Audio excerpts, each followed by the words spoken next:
Hello, hello. Bum, bum. I think we're gonna start with this.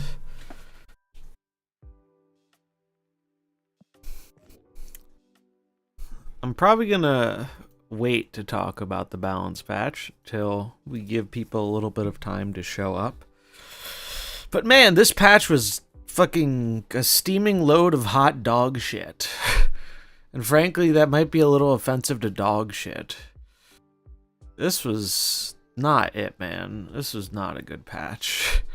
It does not make me more excited to play the game. But alas, here we are.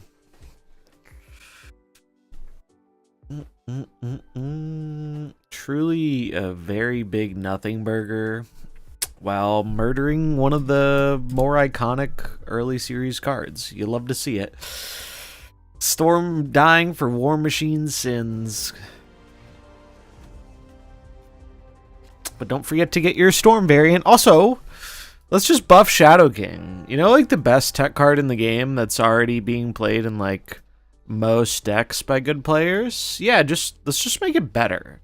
2-2, a little bit of a downside. Why be a 2-2 that, you know, swings 10 plus power in a lane when you could be a 2-3 that does that, you know? We gotta think outside the box. How's my knowledge of famous Canadian painters? What's up, one man? Probably not great. I don't think my knowledge of painters is great in general.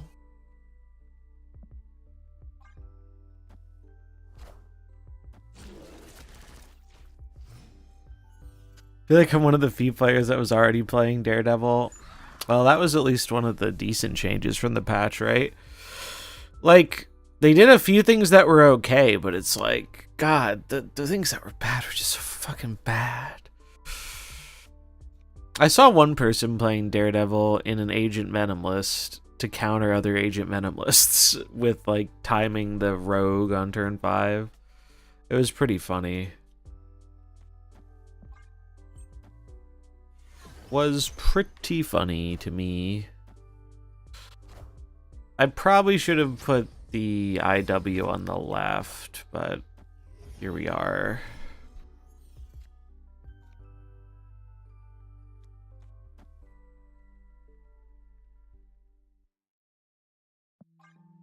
Here we are.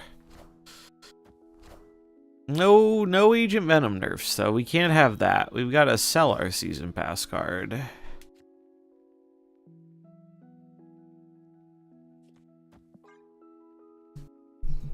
Series 2, though, those are fair game.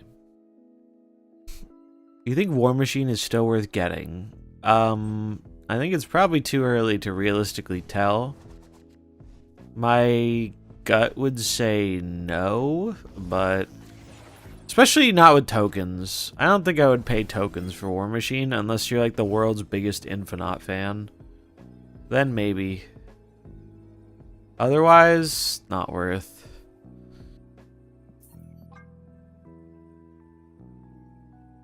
I have a Molly Lamb Bowback Original. Might be able to get 4K for it. Congrats. When I was moving houses, I was going through some of my old Legos, and I found a bag with all these minifigures. It was a box with all these minifigures. And I was going through them, and I found this cool Boba Fett one. And it was pretty sick. You know, Boba Fett's a cool character. The Lego was cool. And out of curiosity, I was like, I wonder what this is worth. Like, I didn't think I was gonna sell it, but I was wondering, you know, it's old. It's from when I was a kid. I wonder what this is worth. And so I looked it up, and I found out that that specific Boba Fett was actually from a very specific set, Cloud City, where Lego did some test printing, where they printed like graphics on the leg pieces and the arm pieces. It was something they were testing at the time, but they found it to be too expensive, So they stopped doing it. They only did it for like 1 or 2 sets as a test run. And it turns out, because of that, it was worth a lot of money. I want to see what it's worth now. Leg print or Cloud City Boba Fett. What's up, Henry? How much do you guys think? I'll show a picture of it. This is what it looked like. It had unique printing on the arms and the feet. How much do you think this was worth?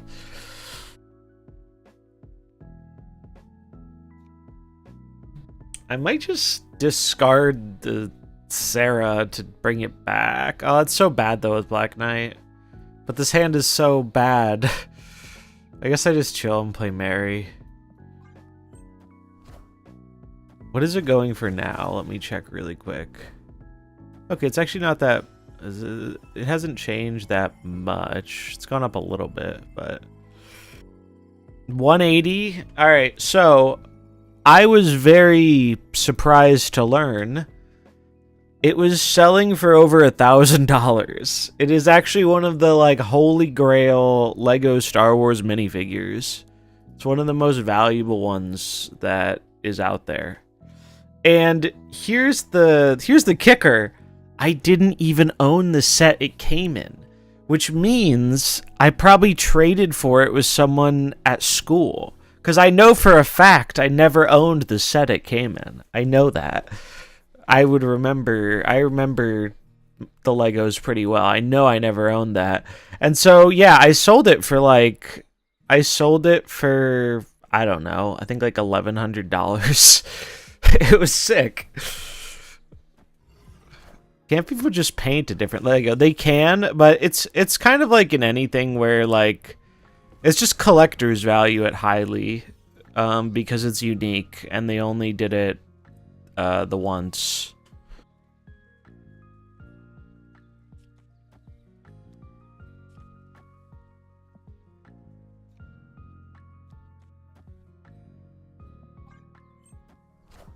So yeah, it was crazy. I was shocked, and I sold it and made a nice little stack of cash. What's up, Jets?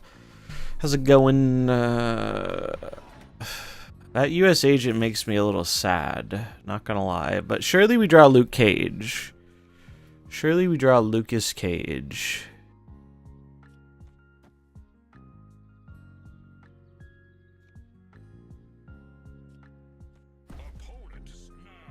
Are they gonna change the location? Is that what's gonna happen here? Did I play around that?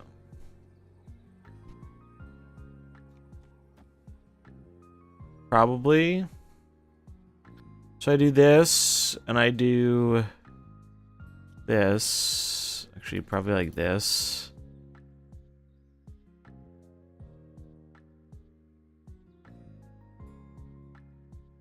It's a bold move. Let's see if it pays off.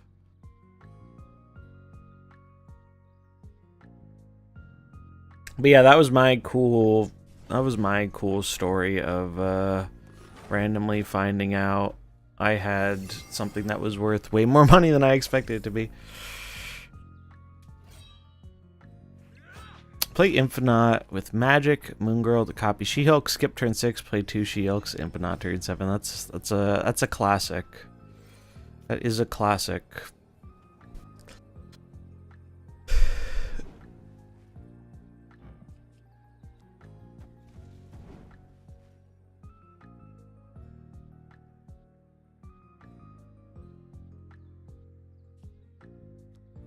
This would shrink them all, so it'd be 0, 0. Oh no, yeah, it does shrink them. All right, 0, 0, 1.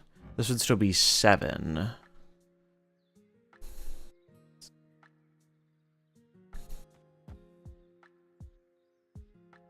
So I could do this. Then I'm not guaranteed an Infinite back is the issue. Cage. So Shadow King beats Cage. They changed that a while ago.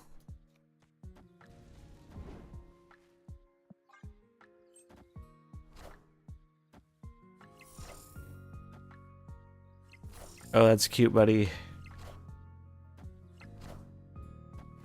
Probably should have snapped him back. He's coming for you. Cool C3 deck, though. My god, Rockslide has been massacred? Yeah. Rockslide and Storm in like that meme with the nooses in the Old West. First time getting nerfed. Nuked into oblivion. I have a whole rant saved up about this fucking OTA. But I'm giving people a little time to show up before I go off. Yeah, they're running a bunch of cards that are new in C3, which is cool. Yeah, anything interesting from the vault? I can show my vault real quick. The vault I can talk about because I don't mind repeating myself on this. All right, so like the vault as a feature is a good idea. I think being able to give people a chance to get stuff that they missed out on from bundles is cool. Like, it's a way they can monetize this stuff again. It's a way people can get stuff they missed. If you didn't want to buy a $100 bundle, like where this Enchantress is from, now you have a way of getting it. Yeah, it's more pricey than a regular variant, but whatever. You know, at least you have an option, right? Great. Obviously, people feel differently about the pricing, but pricing aside, conceptually, I think when I heard about the vault, I was like, all right, this is good. Like, this is a good thing. I'm someone, and I know not everyone is in this or agrees with this, but I'm someone who I do not care for artificial scarcity. Like, I mean, to an extent. I don't personally find value in, like, the fact that I bought some bundle. I don't get more out of it by knowing someone else isn't going to be able to get that forever. Because that's how Snap used to be. Like, they were very hard firm on, like, yeah, bundles never come back. And, I mean, I think we all knew they would eventually do something, but, like, they were pretty hard firm on that for a while. So I'm in the camp of, like, this is good to let people be able to buy stuff again. I think it's silly to feel like it's, like, devalued or whatever, though I know some people feel that way. I don't feel that way, especially about digital goods. But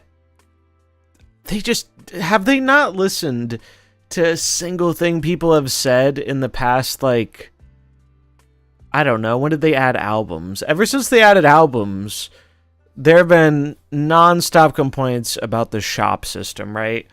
I don't know how you guys feel about the shop, but, like, I like, interacting with the regular shop kind of sucks nowadays. The only nice thing about it is that it auto shows up the new variants when they release. That's really the only nice thing I can say about the variant shop. And this was the best thing they ever added to the shop.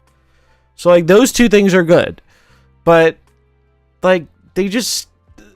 The big piece of feedback from a lot of people is people don't see what they're looking for. You're bombarded with album variants. 1, 2, 3, 4, 5, 6. 2/3 of my shop is fucking album variants. Actually, more than that, because they're only 8 slots.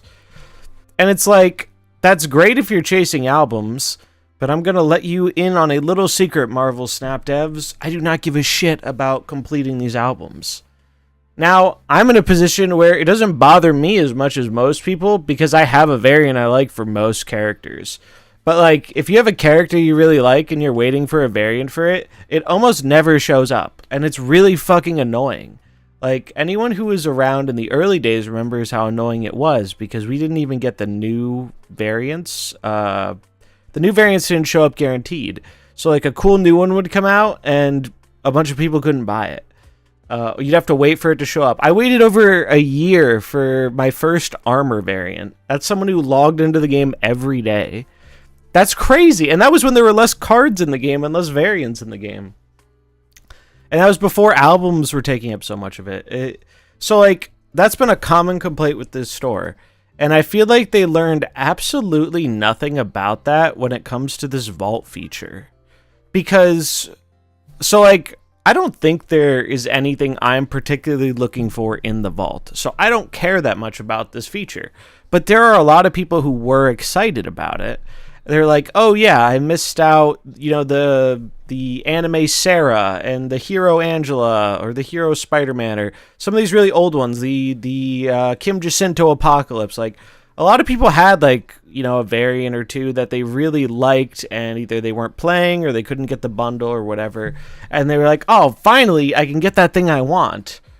And the odds of you actually getting the thing you want in your collector's vault are terrible unless you want a lot of the stuff, or unless you've bought a lot of the other stuff so it doesn't show up. And so this is around for another 6 days, right? It doesn't change. It's just these 6. They just sit here. Why doesn't this change every day? Like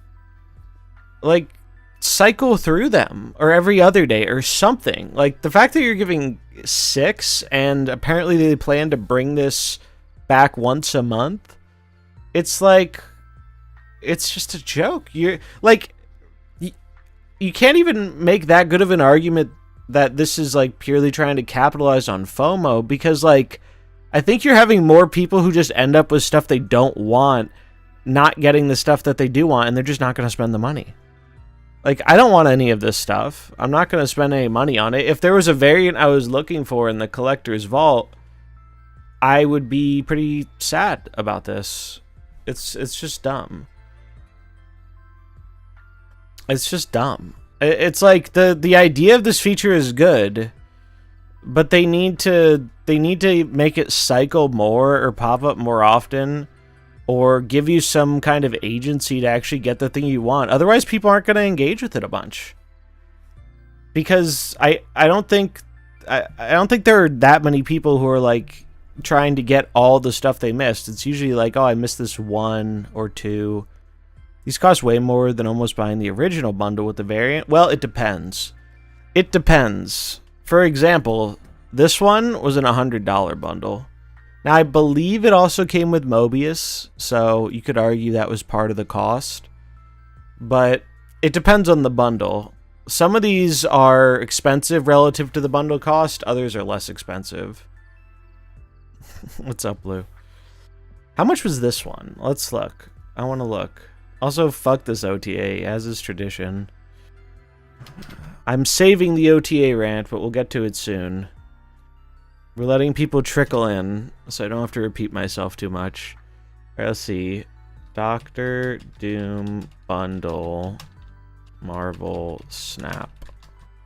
I love rants. I love rants too, and I'm glad people seem to enjoy my rants. Alright, where is... Would show me the bundle?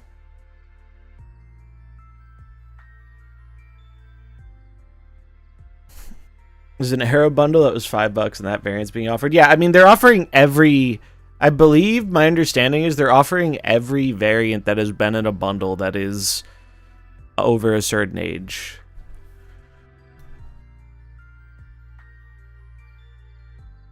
Is there a way I can see this?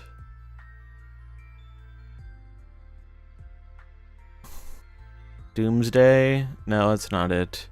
Maybe if I go to bundles and go to previous, I would have to scroll for like 8 years. Oh, we just go to last. It was early on. Oh wait, no, this is the wrong way. Oh, first. Okay. Why are these all here? These are not what I'm looking for, dude. Welcome bundle. I feel like the dates on some of these are wrong, but I could be wrong. I might just be misremembering. Wait, why? Yeah, these are dated 2020, but I don't remember them selling these bundles in 2020. I would remember them selling a fucking Sarah bundle. Anyway, we found what we're looking for here. 5K gold, right? So, like, you don't get the credits. You only get the Doom. You don't get the other variants. I think most people like the Doom the most. So, like, the value of this one is probably less compared to, like, the $100 one. I think this was an expensive one too. But ultimately, it's very arbitrary how they come up with these numbers and whatnot. But yeah, it's just like, I want this feature to succeed because I think it's one of the less offensive ways of monetizing the game, where you end up making people happy and you make the people making the game happy. And I don't think there's really a net downside with it. It's more expensive in terms of gold, so not everyone's going to engage with it, but I don't really see a downside to this feature. But like, it's just implemented so poorly, and it's annoying because it's like, do you not want to make the money from the people? Like I just don't understand. I don't understand how no thought went into something like this. Because like, especially if you don't engage with a lot of the bundles, like the amount you have in the pool is massive. Like, there are so many bundles that have come out in this game. The odds of you seeing what you want are astronomically small. And that also doesn't account for the fact that there's apparently different rarities for these. So, like, the rarities are, they have the blue, the purple, and the gold, and that's what determines their price. And, like, I think it's fine to have different tiers for pricing. I think it's less fine that, like, they scale these, like, the odds of these showing up are, like, percentage based. Like why is it more rare for an exquisite to show up? Wouldn't you want the expensive one to show up more often because it's making you more money? I guess it's to create FOMO that you don't see them all the time. And if you don't see any, like in my shop, you can see I don't have any of the highest tier. Apparently you're guaranteed at least one next time. It's like, bro, why are you putting like silly gacha mechanics in a thing that I'm not even getting anything from it? It's just, you're giving me a chance to get something. Like, what the fuck? Like, it's so silly. It's so silly. Like, I just, like, it just feels like an own goal to me. Like, this feature was pretty praised when it was announced, and I think it's going to just frustrate a lot of the people that really wanted to engage with it and get something that they previously couldn't access. And it's just like, isn't that the whole fucking point of the feature? I didn't know we were Disney vaulting this shit and making it so impossible to get the thing you're actually looking for. But they don't care about monetizing variants. I'm waiting for 5 months, the Agent Coulson Noir to show up. Never got it. It's like they don't want to sell it. That's certainly how it feels. I can assure you they would rather take your money than not take your money. But like, the decisions they make around the shop and now this vault, it certainly feels like they don't want your fucking money. And it's like, good lord, dude. Like, come on. We know you like money. Like, come on. Just like, make it easier for people to give it to you. We're not even talking about making it cheaper. We're just talking about making it possible for people to pay you for what they want. It's just, it's ridiculous to me. And, like, it doesn't bother me on a personal level because I'm not really affected by it. Like, I don't really care about the Collector's Vault because I can't really think of a variant I missed out on that I truly regret from a bundle. Like, the ones I really wanted, I got, and the other ones I'm okay with continuing to pass on. Especially at the higher price. And same with the store. It's like, nowadays I'm never buying a variant for an old character usually. I just get it for the new character as it comes out, but that's really it. But I remember what it was like back in the day when I was still trying to get variants for a lot of the different cards. And I mean, that's a huge part of how they make money off the game, right? Is like these fairly expensive cosmetics, right? And people love these things. People love variants. And I mean, I should know. I chased having a variant for like every card, and I'm just about there. I think I'm like under 5 off. I obviously am missing 2 cards, so those don't count. But I have a variant for almost every card in this game. I think the exception are cards I don't own, and there are like one or two cards where they only had the spotlight and I didn't get them. I think they were the Celestials. Like, Makari, Grandmaster, and Cersei, I think were... Actually, no, I got a Cersei one. Fastos. Makari, Grandmaster, Fastos, I think are, like, maybe the only three I'm missing.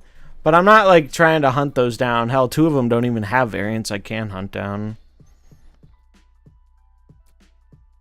Hip Grandmaster, I haven't seen that. Yeah, Taskmaster, God. I'm still surprised they made that Taskmaster change. I don't think move bounce would have been as scary as they thought. Yeah. Like, I would obviously be for letting people buy whatever variants they want when they want them. But they don't do that because of FOMO. And it's like, I don't like that, but I can at least understand it. The ones, they're, the way they're handling these shops, it's like, it's not even like they're benefiting off of it. Like, they aren't getting anything really out of that FOMO. They're just making less money. I don't see Hip Grandmaster. Dan Hip. I guess it's not on the data mines yet. Oh, he has a US agent one too. Let's see. Oh, that's pretty fresh. That's pretty fresh. Is that Valentina? That's a good one. Kyera. Yeah, I would get this. I hate Grandmaster's regular. Well, maybe hate's a strong word. I don't really care for it. It's not bad. It's just not my jam. Did I get anything from the vault? No. We were talking about the vault. I don't think I'm going to get anything from the vault because I don't think the vault is going to have anything I want. But if it did, the odds of it showing up are very small, which is, I think, a very big problem for the vault.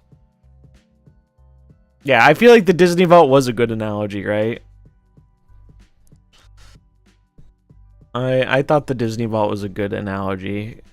God, it's just very silly to me. It's like, I don't know, like you did something that people were happy about, and then you found a way to make it hard for them to actually give you the money for what they want. It's like, why? Why? You would think they would want to remove as many barriers as possible in separating that cold hard cash from your hand to their wallet, but they don't. And maybe there's an argument that they're hoping that it makes like the FOMO better or something, but I don't think the FOMO of this type offsets the amount of people who would just buy the thing they wanted if they saw it in their collector's vault shop. It's just silly. It's just very silly. So, I don't know. I hope they do something better with it. Right now, their plan is they just do this once a month where you get 6 things and you can buy them. And they do not rotate. Like, they'll rotate next month or whatever. But I think that's silly. And they should change it. But it doesn't affect me, so I'm just going to watch from the sidelines. Because even if they change it, it's not like I'm going to buy stuff. Alright. We've given some time for people to show up. Let's talk about the OTA. What an OTA it was. Let's pull it up. I can't spell.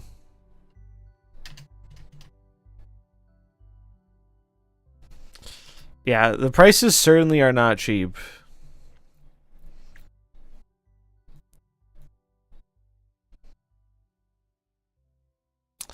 Hold on, where's the image? Marvel Snap Zone. So happy. Yeah, it's always nice. Also, can we talk about the random slot a little bit too? So like, here's something you might not know. I'm sure a lot of people don't know this because most people don't look at the rates. So this is a random series 4 or 5 card, right? Did you know the odds of it being a Series 4 card is 66% chance, and the odds of it being a Series 5 card is a 33% chance. So it's weighted 2-1 to give you a Series 4 card. Now, that's especially interesting because I happen to have a list here. I don't want a fucking tier list. I just want the cards. Here we go. Nope, I did not know. Well, now you do. And you might notice, if we look at all the Series 4 cards, there are 26.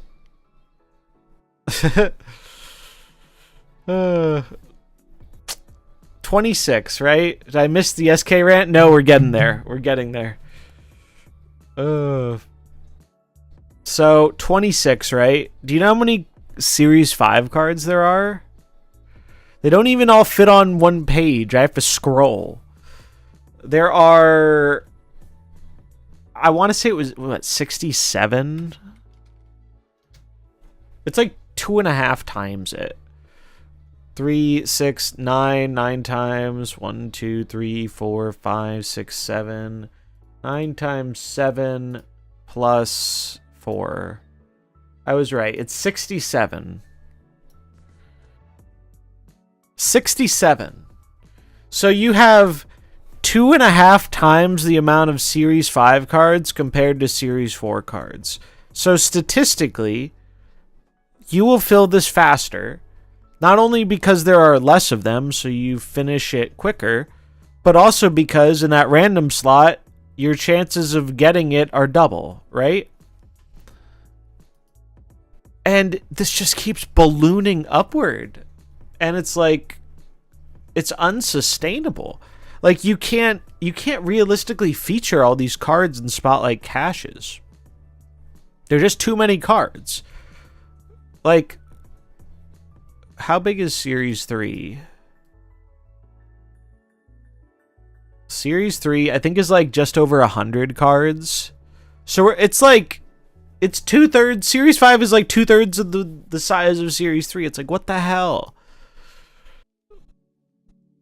And then this also doesn't account for the fact that, like, it sucks even more when you roll a Series 4, you're missing a lot of Series 4, and you still get a duplicate. It's like, geez. There's just so many pain points with this system. And then series drops, even if they were doing series drops, like, regularly, which they aren't, it still creates other problems in the economy, right? Because then you get Series 3 bloat. Like, we've been talking to some, like, newer players or people who have joined later. When I started the game on launch, it was like 3K collection level to finish Series 3. Now it's over 5K. And because of how they do series drops, a lot of the cards they're dropping into Series 3 are worse than the cards that aren't dropping. So they're putting more garbage in Series 3 because they want to keep the good cards to sell in the caches. Like, I can only hope that whatever they end up doing with card acquisition is like a large-scale rework of the whole fucking game. Because, like, I don't think there's any way you salvage the Spotlight system if they are going to change it.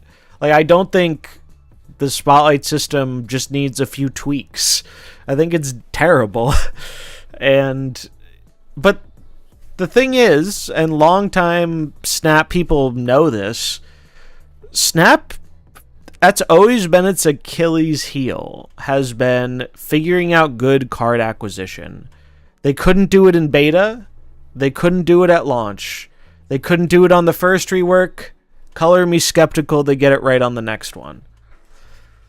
Launch, or beta, it was so bad it almost killed the game in beta. People were so mad about it because they went full gotcha whale. And they had to do a whole little apology tour and roll it back. On launch, it was like, we didn't get new cards right away on launch. And then when we did start getting them, essentially players could get one new card a month. And that was really it. And so you just couldn't engage with most of the releases. It was just really, it was bad for everyone. It was bad for players. It was bad for creators. It was bad for the company because people weren't engaging with the cards. Like, it was really bad. And then by comparison, Spotlights felt better on release, but if you remember, looking back, people pointed out on release, like, Spotlights feel better now, but Spotlights remaining better is contingent on series drops and the pace at which Pool 4 and Pool 5 cards are released. And as time has gone on, we got less series drops. We got no more new Pool 4 cards, aside from, like, you know, the event card or whatever. So, like, they're doing all these things that they've just made it worse. And naturally, as you get pulled towards, like, the 75%, which is what they try and, like, weigh you towards in terms of collection complete, you end up with more and more Spotlight weeks that look like this, where it's like, I can get one new card, and I don't want these variants, man. Nothing against the variants. They're not bad looking, but I have a bunch. I don't want these. Like, I actively do not want these. I'd rather 1,000 tokens than these, even though I don't particularly want the tokens, but, like, I just want the new card. And it's fine if you're an RNG god and just, like, one-tap it back-to-back, like I did these last 2 weeks, but it feels real fucking bad when you're 4-tapping it. And, yeah, it's rough. So, for all of Snap's strengths and its, like, good gameplay, for all the things it gets right, card acquisition has always been the Achilles heel of Marvel Snap, and I don't think they're up to the task of, like, creating something that's going to make people happy. I mean, no matter what happens, they could do the best thing ever, and I'm sure some people would still be unhappy. That's just the way things work. But, like, I don't... From the track record, I do not think they are up to the task of creating a system that feels, like, meaningfully better for the players. Like, I just don't think they've yet to show... Like, card acquisition only ever really felt good when you're in, like, the very early stages of the game. And, like, even working through Pool 3, there's a lot of junk in there, but at least you're getting new cards all the time. Once you get past that, it just slows to a crawl. And the thing is, if I was in the position I'm sure many of you find yourselves in, which is not wanting to spend a bunch of money on the game to keep up with all the releases, if you're interested in experimenting with most of the new cards, I'm pretty sure I would have dropped Snap as a game by now, because if I could only engage with 1 or 2 of the cards a month, maybe 3 with the Battle Pass, I don't know this game would hold my interest. Like, I've played so much of it, I've had a good time with it, I still like it, but if I wasn't getting to engage with a lot of the new stuff I found interesting because my resources were limited, I think I would either play significantly less or just drop it. Because what it asks is just more than, like, I'm willing to give at this point. So, alright, that was like the precursor rant. That wasn't even, like... That was the rant leading into the rant. The preview. Wasn't Secondary said something like, we had to see how far we could push? Yeah, that was specifically with the, they said that about leagues when they introduced a pay-to-win feature in the beta test for leagues, and they were like, sometimes we just have to see, you know, we know you guys might not like something, but we have to see that you guys really don't like it, which is just a roundabout way of saying we have to see what we can get away with. And yeah, I mean, I think every company to some extent does that, right? Like, I don't think Secondary is necessarily unique in that regard, but it doesn't make it not annoying. All right. Let's pull up the OTA thing. All right, let's see. 1-tap 4 weeks on a row. Congrats. Never seen a card game where most of the creators tell you to skip every new release every week. Yeah. Like, it's like... I do think part of it is, like, people have a hard time, like, relating to the experience outside of their bubble. Like, I have a hard time relating to the experience of a player who's only engaging with, like, 2 to 3 cards a month or whatever. Because that's just not my experience with the game. So, like, the only way I know that experience is by, like, listening to the people who have that experience or watching people who have that experience. Because due to the nature of what I do, I engage with most of the releases. Though, to be honest, I don't really have to. It's not like I'm covering them every week anymore, but I do skip once in a blue moon. I skipped Hulkling, and I'm finally going to get my first value week of Spotlight Caches next month. 2 whole new cards. I'm pretty sure it's the first time this year I'm getting 2 new cards in 1 week. Getting Valentina. All right, where's the OTA? Someone on Discord said Shadow King buff doesn't affect bounce. So I corrected them and almost achieved being polite. That's a tricky task. Yeah, I've gotten to the point in my Marvel Snap career where I don't think it's worth exerting the energy to argue with people about, like, card opinions. Because there are always going to be people who have, like, opinions you find a little silly.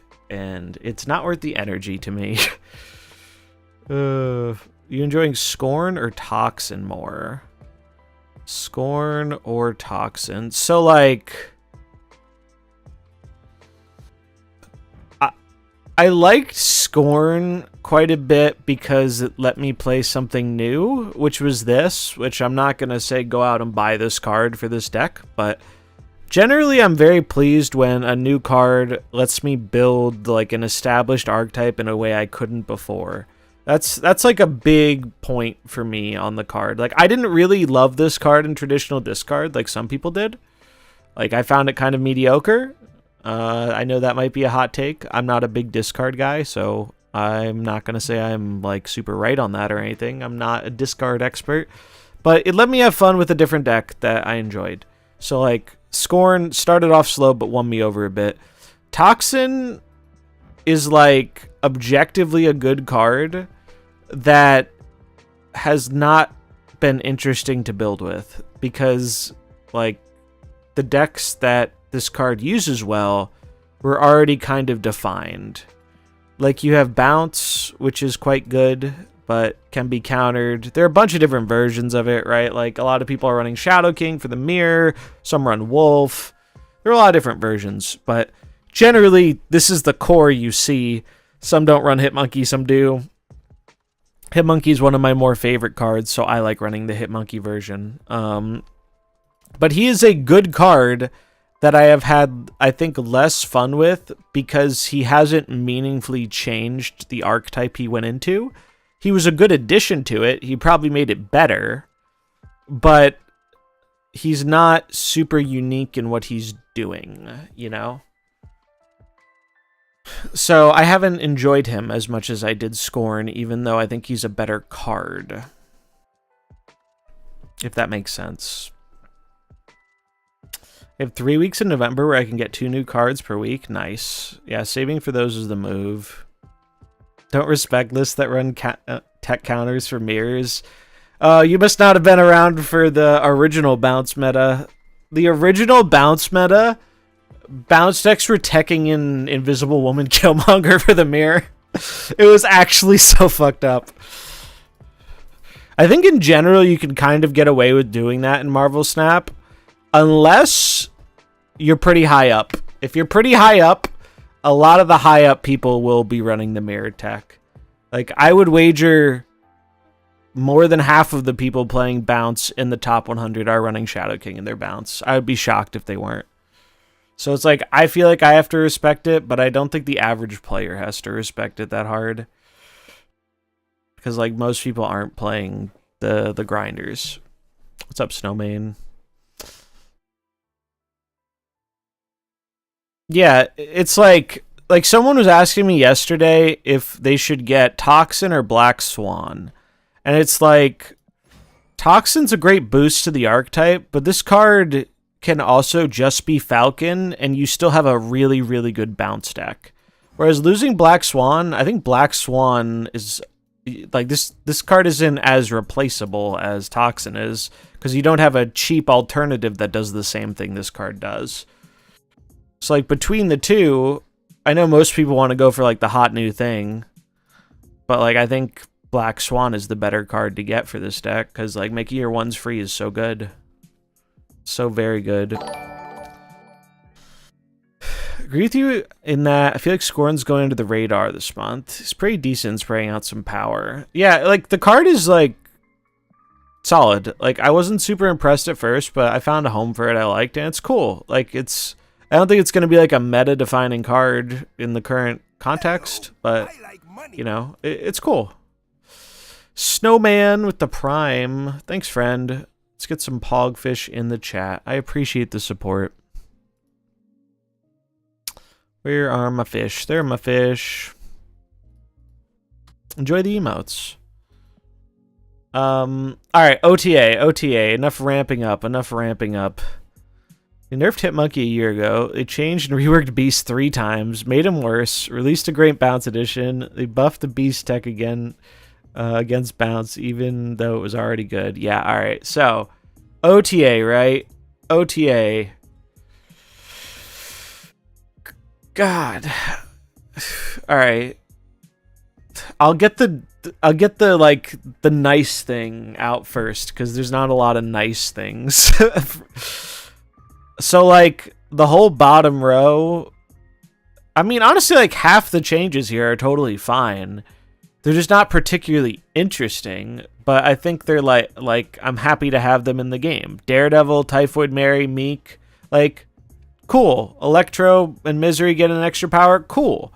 Like I don't expect this to like meaningfully like push these cards up a bunch, but I think it's well agreed that most, if not all, of these cards were like kind of underperforming, so doing something to help them out is good.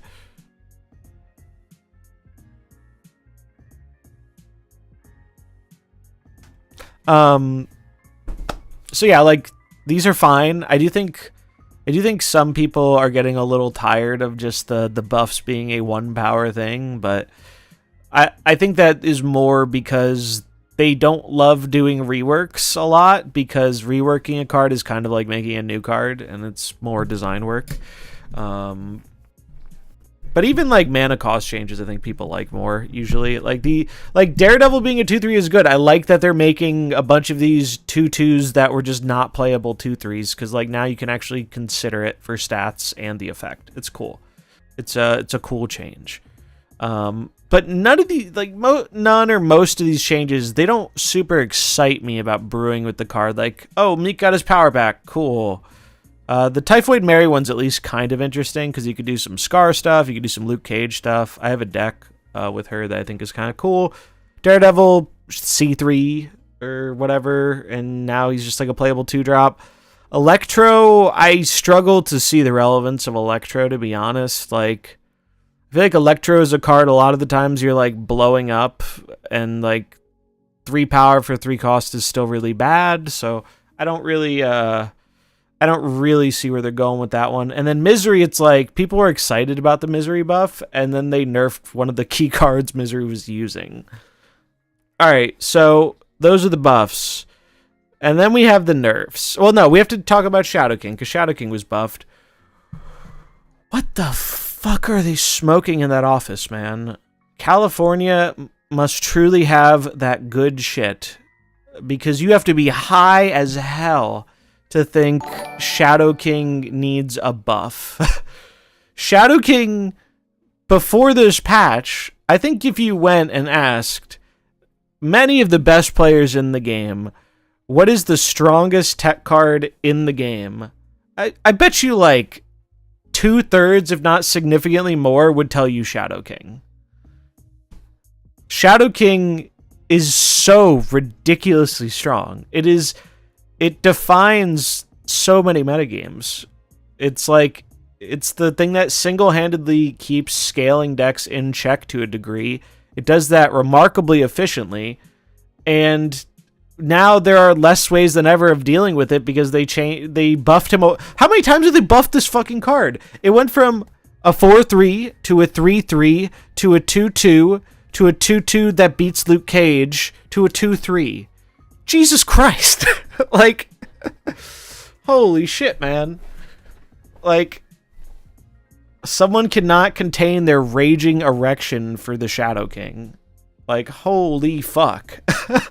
It's crazy. Like, and I like this card. I like Shadow King as a card. I think insane to be buffing Shadow King right now. The card is already very good. The card is very played. It's very relevant to the meta. Why the fuck are we making it a 2/3? Are we having like 3/5 syndrome with like... I just said I'd like them making, 2-drops better, but I'm talking about the ones that were unplayable or not played very much. Like Daredevil. Daredevil wasn't played very much. Shadow King is not in that same boat. At this point, why don't you just make everything a fucking 2/3 if this is what you're gonna buff? Like, Jesus. Holy shit, man. And this is not an acceptable answer to Agent Venom. Like, this is that... I gotta read exactly what they said, because I want to do it verbatim. All right. Speaking of Agent Venom, the card has spawned a lot of strong decks. Gee, shocker. While none of them look so powerful that they require a nerf at the moment, world's largest cap, we've been concerned by the low degree of counterplay to this suite of strategies. Whenever possible, we want players to have some way to improve their matchups if they're losing to the same strategy a lot. Gee, I wonder why they're losing to the same strategy a lot. It's almost like Agent Venom is really overtuned. Since Shadow King is the most direct way to negate Agent Venom's boost, we want to make him easier to include in a wide range of decks. This is where if I had, like, the Cosmos sound effect queued up, I would play it.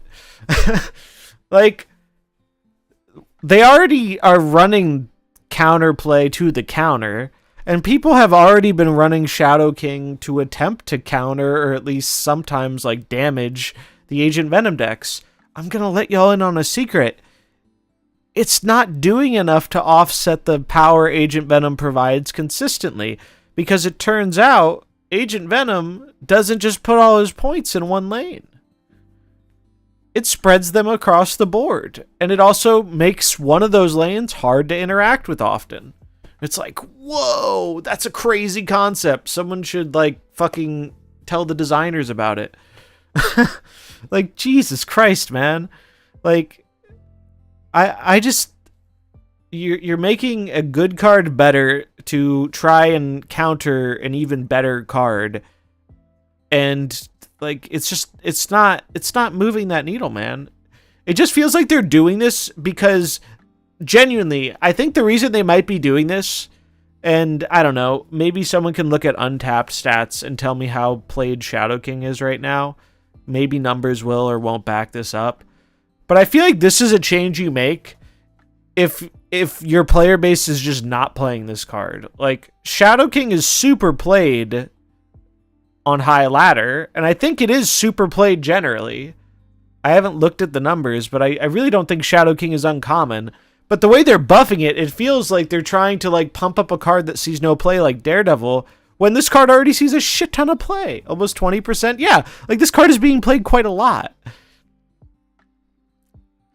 So maybe instead of buffing one of the best, if not the best tech card in the game, maybe, just maybe, you want to tone down that season pass card a little bit. But let's be honest.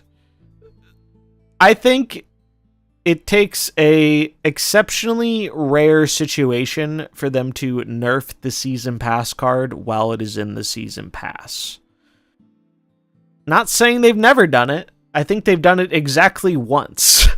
I'm pretty sure, feel free to correct me if I'm wrong, I'm pretty sure the only time we have seen a season pass card nerfed while it is still being sold as the pass card, directly nerfed, by the way, not nerfing something it supports, like when they nerfed Collector to nerf Loki or whatever, was Elsa. Elsa, I think, is the one and only that got the bat when she was still being sold, because she was just that broken. And Agent Venom isn't Elsa level. He's not warping the game in the way Elsa did, or even to a lesser extent Loki did. Like, it's not like he's breaking the game in half, but he's very clearly overpowered and not adequately balanced. And I think they're just happier to kick that can down the road because they don't want it to interfere with the season pass sales, and there's just no incentive for them to nerf it right now, especially when a lot of people aren't complaining about the card. I think the complaints have gone up a bit in the last, like, week or so, but, like, for how overtuned the card is, like, most people, or a lot of people, don't seem to care. Which I find very surprising, honestly. It's interesting. So those are the buffs. Those are the cards that got buffed. Let me catch up on the chat. If you practice bounce enough, you can dodge him, yeah. This buff seems more towards the other decks. I guess. Well, the thing is, like, bounce can't dodge, like, Invisible Woman and Ghost. And that's kind of what you have to do. If you're facing a competent bounce player and they suspect you're playing Shadow King or Killmonger or whatever, they're always going to throw priority. Because that, you don't even have to be that good to figure that out. Like, once you've lost to Shadow King or Killmonger a few times, like, you pick up on it. But if they're running those other cards, like, you have a much harder time. Also, wait, I wanted to read... Oh, you reposted it. Great. All right.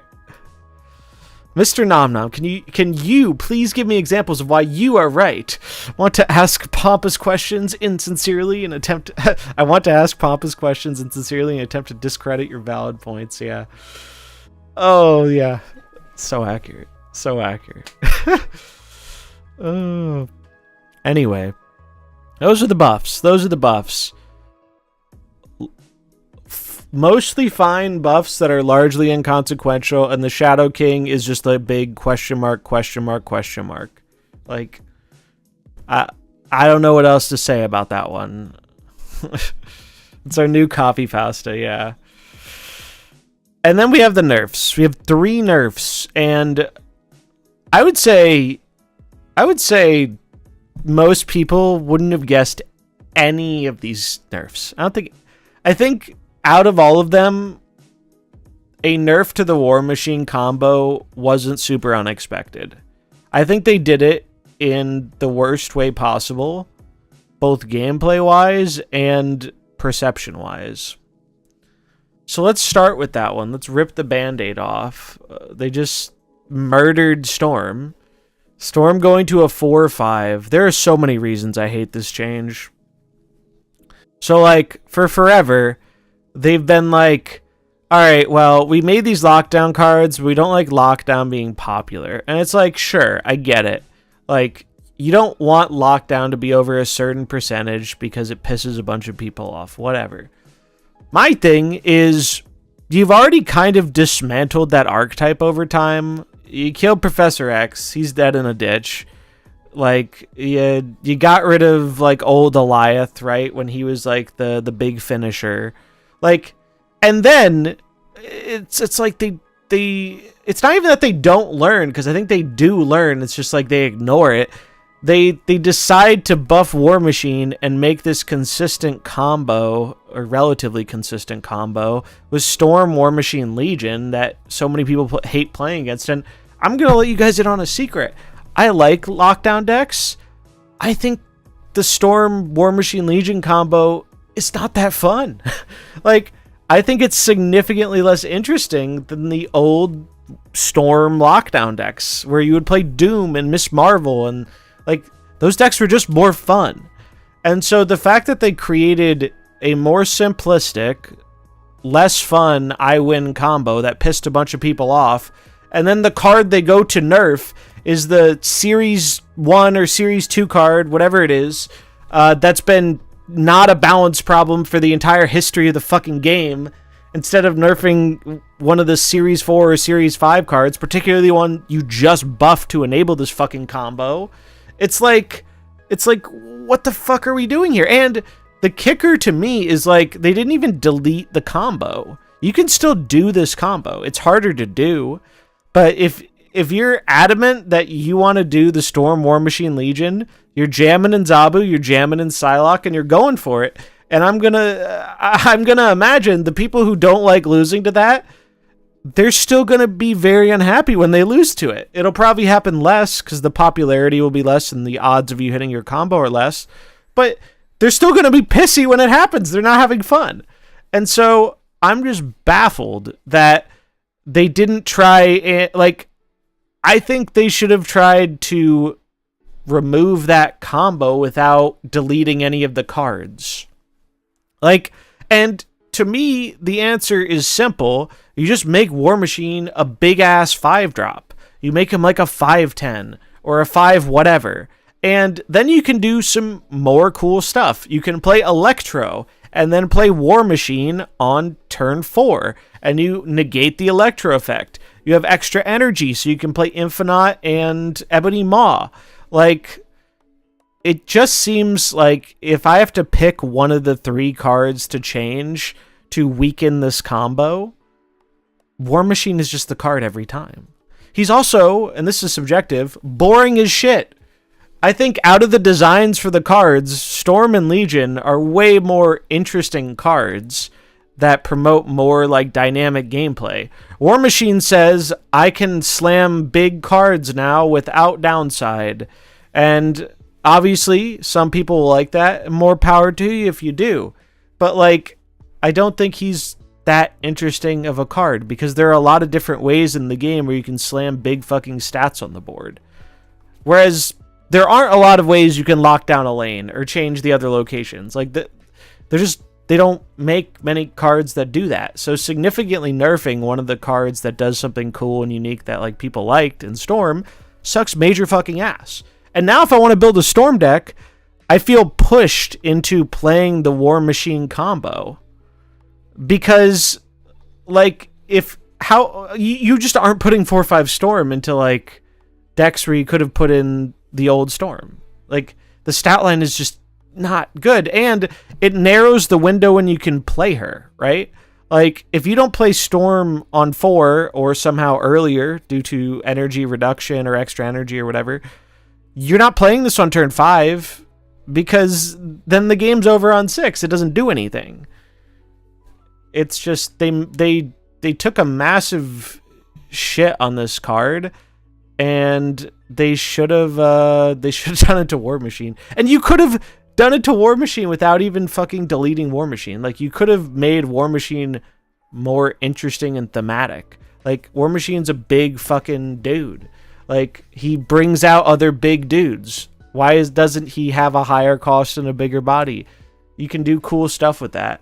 Whereas, like, who the fuck wants to build a Storm deck? Like, the people who enjoy the War Machine Legion stuff, they can still do it. So, like, they're still going to be out there, but they're the only people left playing Storm, I imagine. Because I find it very hard to find any justification for playing this card. First Spider-Man, then Professor X, now Storm. They have killed this archetype and still kept Hela. Yeah. Here's a little tidbit. I can't post any empirical evidence, but given the way the game has trended and given the decisions they make with a lot of these balance things, I think the game does better for them when they make it more simplistic. And ultimately, when they make very confusing decisions, particularly ones that limit like what people can play and reduce the amount of things people are playing compared to promoting more new things, it actually benefits them. Because most people are just playing this game when they take a shit and they don't want it to be that deep. Also, in terms of picking a character to nerf out of those 3 cards, I don't think anyone can argue Storm is like the most liked and iconic character of the bunch. I bet you more than half the people playing this game don't even know who the fuck Legion is.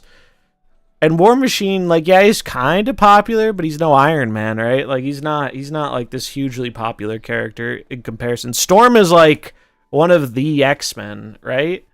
How many Storm variants are there? Yeah, that too. The Storm variant is in fucking Conquest this month. Like, where even is she now? I'm looking at 3s, that's why. It just looks so wrong, man. Just looks so wrong.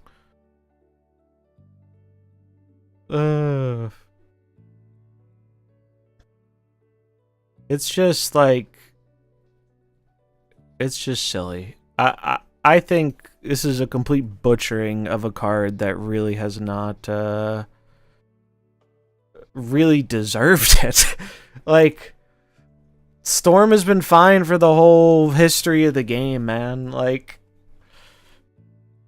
there's a reason they nerfed so many other things in Lockdown before they nerfed Storm, because Storm really has not been an unfair card. And it's Storm's like interesting gameplay a lot of the time because it promotes a dynamic in the mid game of like, oh, am I going to commit to fighting them in the Storm lane, or am I just going to give up the Storm lane, but then I can try and go tall in the other two lanes? Like, it was interesting. Also, yeah, rip C2. Rip C2. Losing Storm and Shadow King, like, holy shit. Someone pour one out for the C2 players. Jesus. The more they remove location control, the less variety there is in gameplay. No clog, no location control. Okay, so it's just a game of putting most points on the board. Boring. Exactly. I think the game is more interesting when you have dynamic ways to play the game. When there are more archetypes, more strategies, rather than just saying, hey, I have more points than you. Because at the end of the day, that's what the game is fundamentally about, right? It's, hey, I have more points than you. But once you've played a shit ton of the game, it becomes more fun when you have more ways to, like, go about winning the game than just saying, hey, I'm putting out the most points possible. And Snap, in terms of, like, design space, like, it's a little limited in terms of what they can do with that. Like, that's why it's rare we get new archetypes. And it's not even really just a design space thing. It's also because of how card acquisition works, right? In most card games, you don't make a whole new archetype with one card. Snap's done it a few times, which is impressive, with, like, Arsham. Unfortunately, Arsham's cringe. But High Evo, Arsham, Thanos, I guess to a lesser extent Galactus. Like, you can do it, but it's hard to do. And they definitely don't do it often. And that's why, like, archetypes naturally just have to build on multiple cards, but because of how Snap does releases, it's hard to make that work. So, yeah, don't forget Loki. I wish I could forget Loki. It's okay. Surely they'll just put Arsham in jail like Loki, like a year after its release. We had to suffer through that for so long. Then they reworked it, and it was a massive buff, and the card was everywhere again for like a month, and then they absolutely shit on him. I'm sure they'll probably buff him again in like 6 months or a year, but they're gonna let him chill for a while. Good riddance. Alright, and then the other two nerfs, right? Rockslide and Klaw. Klaw, I mean, most of when I saw this nerf, I thought this was them just trying to nerf one of the Agent Venom decks a bit, and maybe they were, but in the write-up, they're specifically talking about the Series 1 experience. I can't really speak to that, but the fact that Klaw has been a very good card at, like, the high level makes me think it probably was very, very good at the early game of Snap. So, while I'm not, like, thrilled to see this, I'm not that upset about it. It's like, I guess it's whatever. The card is probably still pretty good. I do think it's a little less thematic. I thought it was cool how he put double his power into somewhere else compared to his, like, base body. But I get it. If it's an outlier in the early game experience, I think that's a much more reasonable justification for nerfing a card, and it's a small nerf, right? This isn't like Storm or Rockslide where the cards were very significantly nerfed. This is just a light tap. So whatever. Like, I don't love it, I don't hate it, I'm kind of indifferent. Rockslide, I don't like this change. It's very funny. We're almost back to original Rockslide. We are almost back. I think it would have been funnier if they brought him back to his original stat line. He was a 4-6. He's come a long way. He went to a 4-5, to a 3-3, back to a 4-5. So 4-6 is his next iteration, actually. When we just need the card to become, like, bad in this new form, which it might be, I don't know. And then they'll just buff it to a 4-6, and we'll have come full circle. It only took... When did this happen? This happened last May. Crazy to think Darkhawk used to cost 3 sometimes. The Darkhawk costs less than 3 sometimes. For the very few people, I was one of these people who played Darkhawk, and I showed this in the Snap History video. If you played Darkhawk back when original Zabu was a thing, when almost nobody had that card, it was so fucked up. It cost 4, Zabu made it 2. Like, it was the best deck nobody played because nobody had the cards. I'm pretty sure a bunch of, like, even other content creators didn't play it because they were lacking the cards. Like,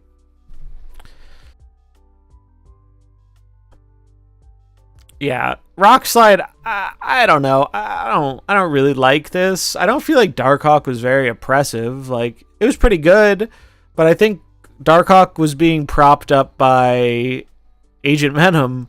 Like, Darkhawk was a decent deck, and then Agent Venom came out and was just a massive buff. It gave them a new best-in-slot 2-drop that buffed the power of every card in their deck.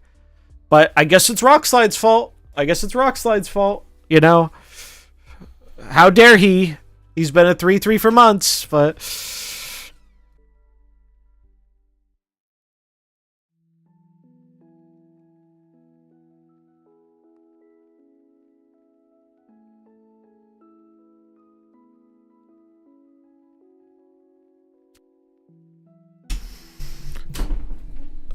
Rockslide nerf is indirectly a nerf to Misery too. I agree with that. Misery, Darkhawk, Rockslide stuff was something a lot of people were really liking, and I have no doubt that some people bought Misery for that deck and then seeing, oh, they're buffing Misery too, I'm excited to play this, and it's like, well, now you can't Rockslide into Misery anymore. Sucks to suck. Rockslide always pays the price for Darkhawk. It's funny because, like, God, the Darkhawk shell has been nerfed so many times. It's been nerfed so many times. It's the cost, and you're now blowing up 5 power, yeah. Like, I'm sure there's probably something there with, like, running a Zabu version of that deck now, but, like, it's definitely going to be worse. There's no doubt in my mind it's going to be worse, like, quite a bit worse. Also, like, the big impact of it is, like, where Rockslide was never a very impressive body, but he pumped your Hawk, and he sometimes denied draws. And now he's denying draws less, and that's a pretty big downside of the card.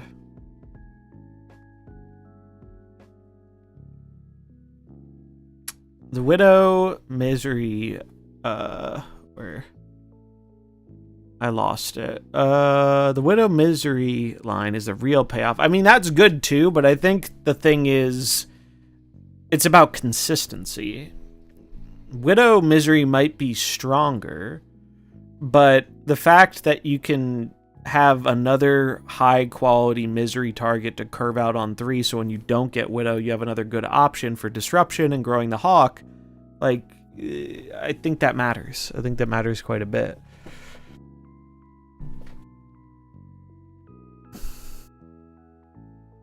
So, the big question marks to me is, like, if I look at the current meta, and I ask myself, how do these changes impact the meta we're in? Darkhawk gets worse. The Storm War Machine stuff gets worse. The Misery decks get worse. But pretty much every other deck that was good does not care about these changes. More people are going to play Shadow King, but, like, Shadow King was already played. And the buffs don't really, for me, most of these buffs do not inspire me to try something new or different. Like, 3/3 Electro doesn't have me chomping at the bit to be like, oh boy, I can't wait to brew an Electro deck.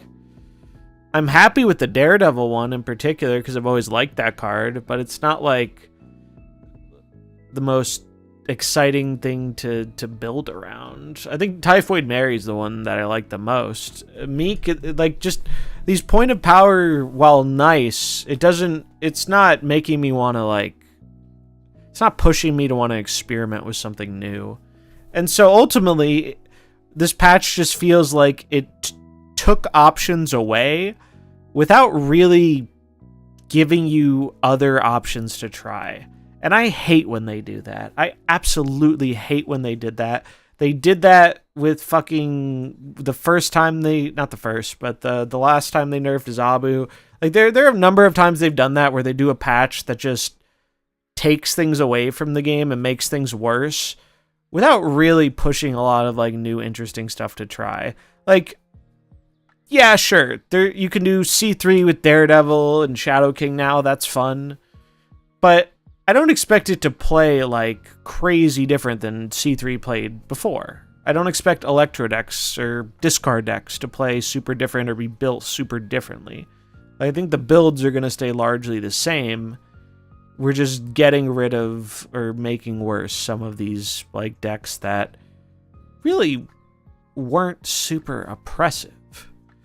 The War, like, I don't even really mind them going after the War Machine combo in and of itself, because like I said, I like lockdown decks, and I find that combo pretty boring, personally, both playing with or against it. But I just hate the way they went about it. Like, this is not how I would have went about it. I would have changed fucking War Machine or even Legion before I changed Storm. These changes make Zabu more needed for his Spotlight Week. We figured it out. We cracked the code. The buff to Mary just to make Season Pass Surtur better, yeah. The irony is I didn't have War Machine before a month ago. I haven't tried the combo yet, and now I never will, yeah. It's just... And what gets me is, like, they just really limited what you can do with Storm while still leaving the War Machine combo. Like, I was brewing with it just out of curiosity. And I think this is generally where you want to be if you're still doing it. But, like, you can still do it. You can still do the thing that pisses off a lot of people. It's not going to happen quite as often, but it's still very doable.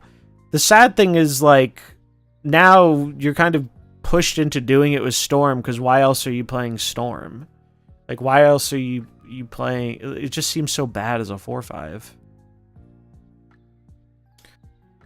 So, I haven't tested it yet, but this is how I would build it generally. You just have Zabu and Psylocke, so you can do your combo more often. And you can still do the thing.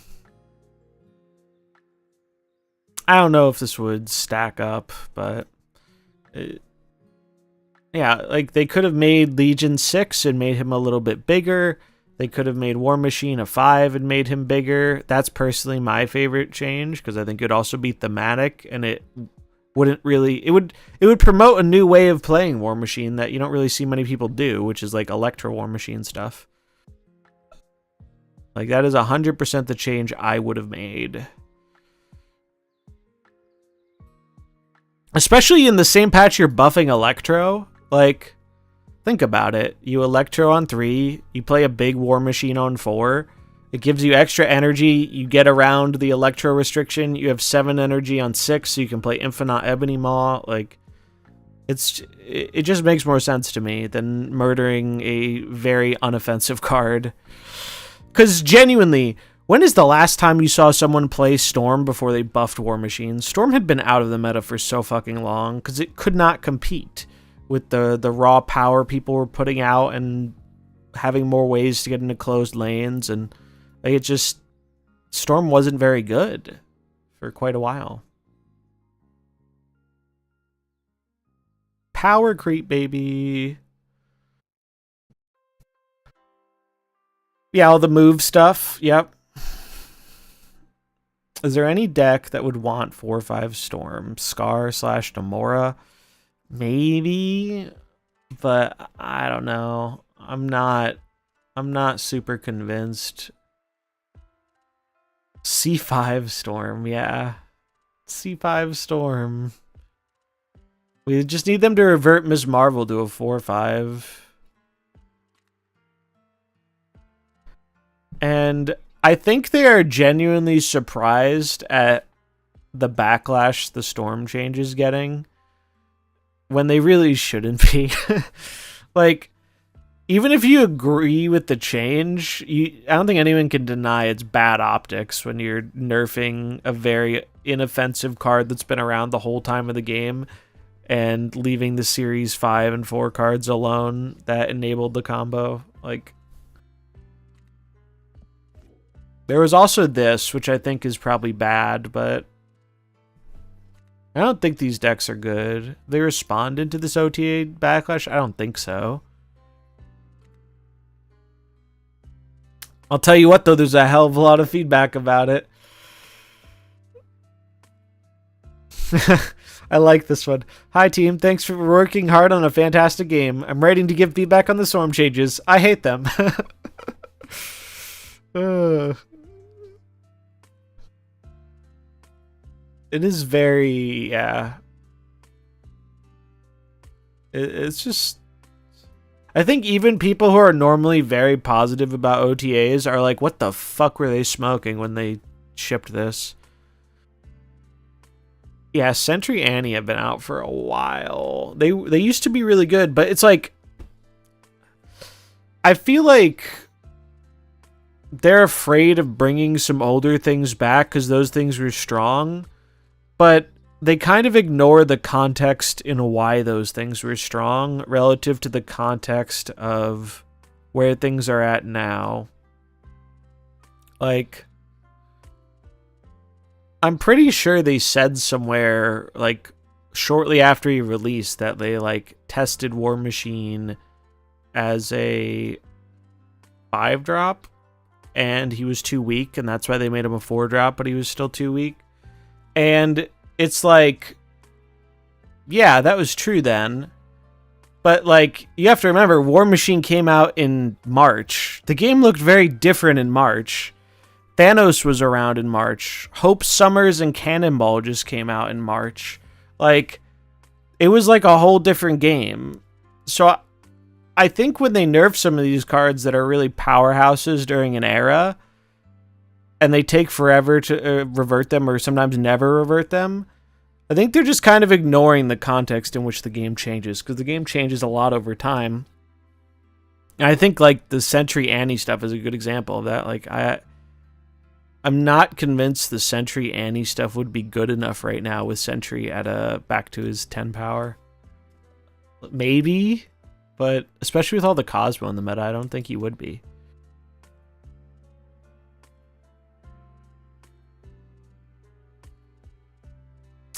First time I felt really bad about an OTA change was Taskmaster. Now second was Storm. Yeah, I just, like, who is this for? I'm trying to understand who this patch is for, because there are very obviously you'll always hear more from the people that dislike it than like it. That's how the internet works. But who is it for, man? Because I read their explanations and it just feels like they're playing a different game than I'm playing. So wait, if we go Storm into Blink and only run Legion, it's for sure a hit. That would be a fun combo. Yeah, if Legion's still in the deck and you don't run any higher cost stuff. Clearly an indirect Gamora buff, clearly. Yeah, I'm just deleting this. I'm never playing this deck. I'll probably try this one at some point, but... It's been 90 minutes of stream and no gameplay. Just rants. I love rants. Keep it going. I do my best. Do my best. That's crazy. It's been 90 minutes. Time flies when you're yapping about OTAs. I was thinking about making this its own video, and I might. I don't know. Been thinking about it. I feel like it's a fun topic. Obviously, it would need to be a bit more condensed than I freeform on stream. I like when they do creative changes like a Tuma and not just tweak numbers. Yeah, I think most people do.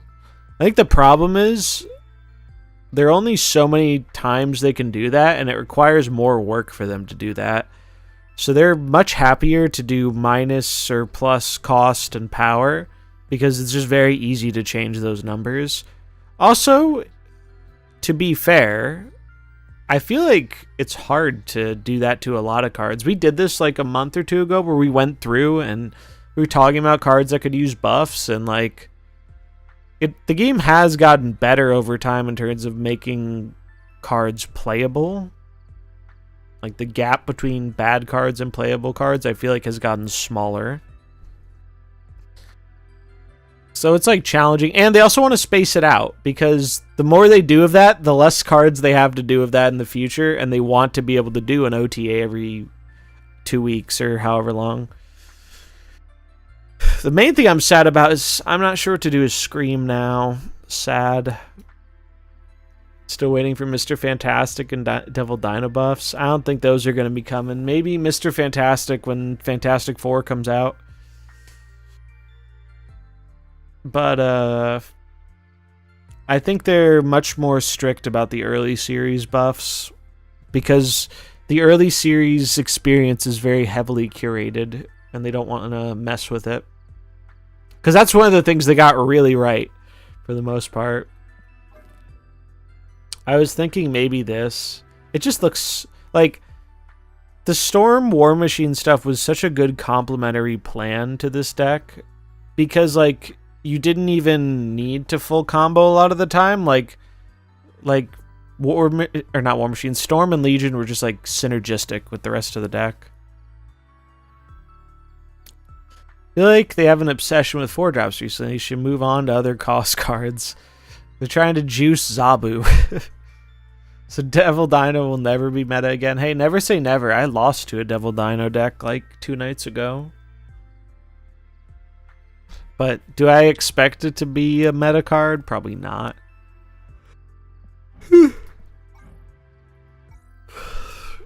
Never gonna get to use my gaming variant.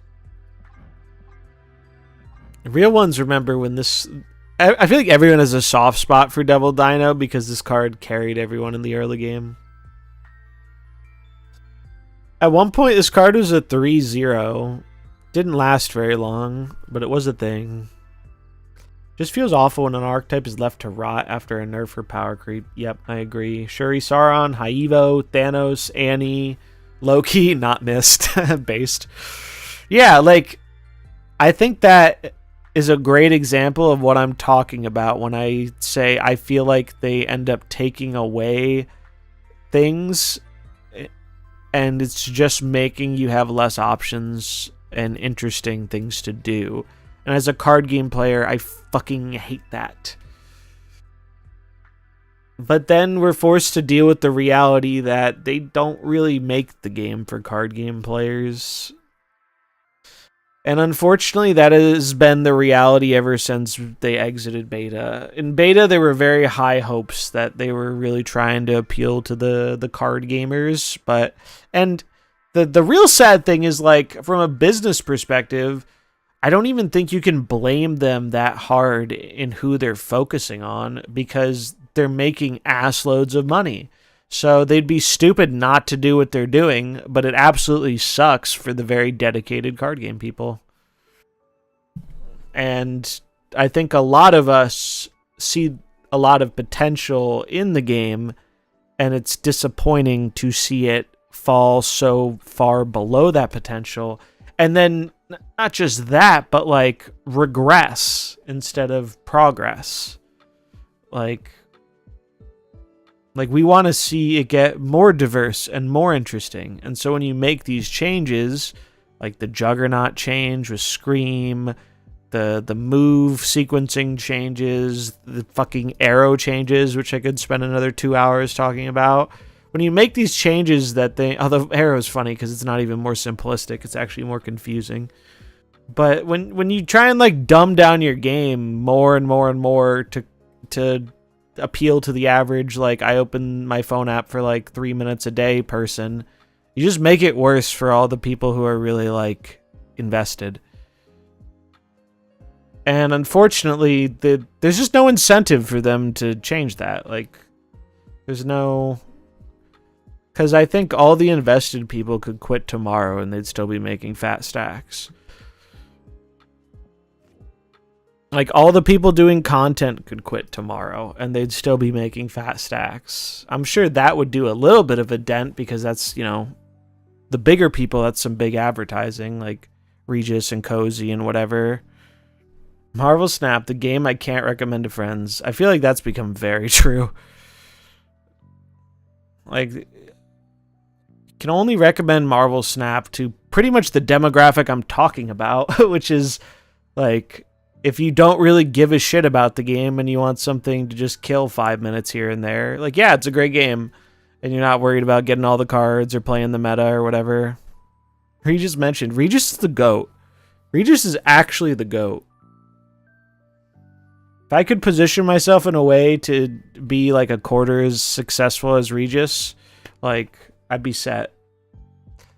For context, I watch almost no Snap content on YouTube. I pop into streams now and again, but I don't really watch as much Snap streams as I used to either. But YouTube, I do not watch like any Snap content. I'm just not. I'm more of a live stream watcher most of the time, and when I do watch YouTube, it is just not Snap. Regis is the exception. I will throw on a Regis video in the background sometimes because, like, he just does.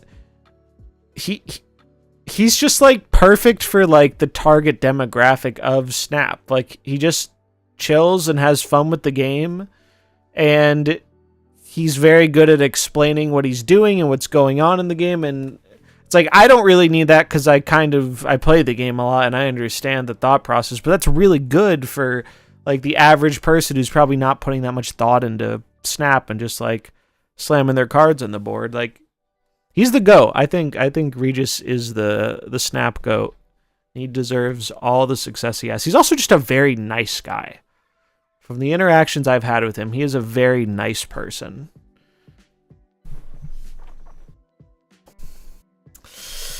Yeah, so that's a great point. Snap content on YouTube is overall unappealing. Everyone does the same thing. Yeah, because it feels like there's not that much room to like branch out in content. And you can see I've tried to do that more recently.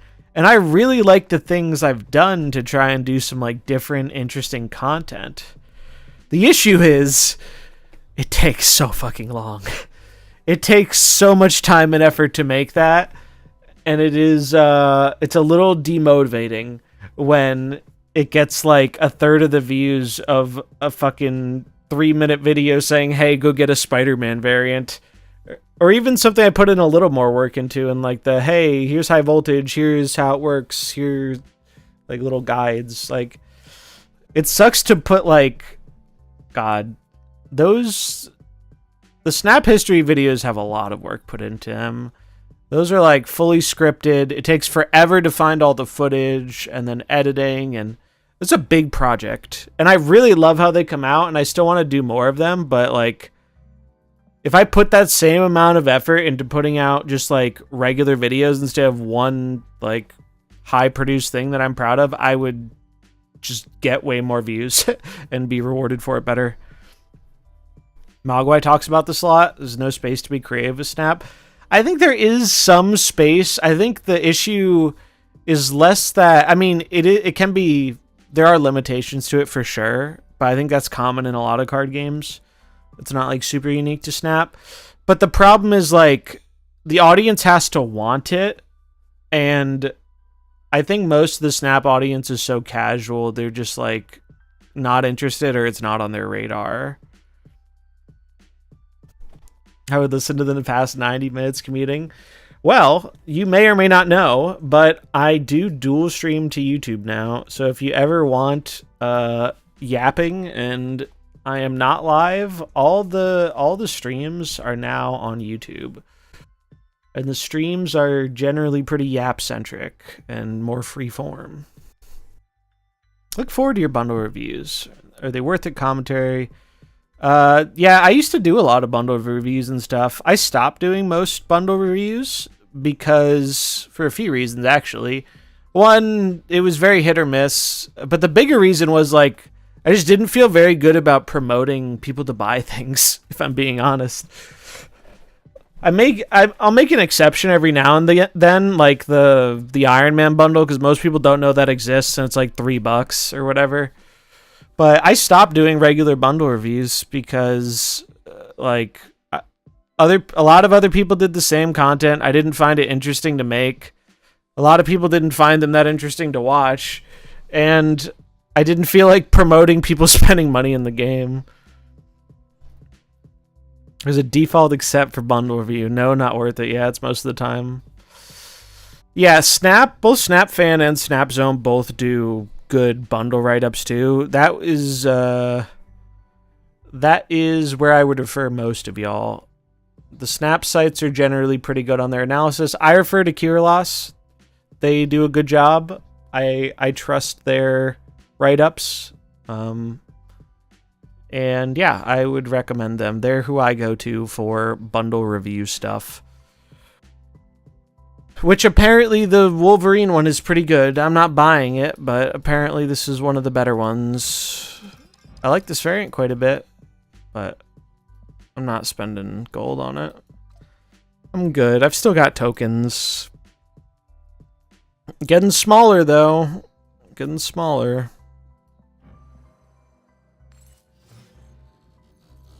I like videos about decks, but when most people are making videos about the same deck, it gets uninteresting. Yeah, that's definitely a problem with, like, the card pool, right? Like, I still like doing deck videos. I haven't done it as much recently, but I probably am going to keep doing them when I feel like it. Because deck building is something I'm passionate about, and especially when they're, like, interesting things to show. Like, Toxin, I didn't feel like I had much interesting things to show. It was, alright, you play it in the standard bounce list, or you play it in the werewolf bounce list, or you play it in the move bounce list. And it's like, yeah, no shit, Sherlock. Everybody knows this. Scorn was at least a little more interesting. In terms of deck building, but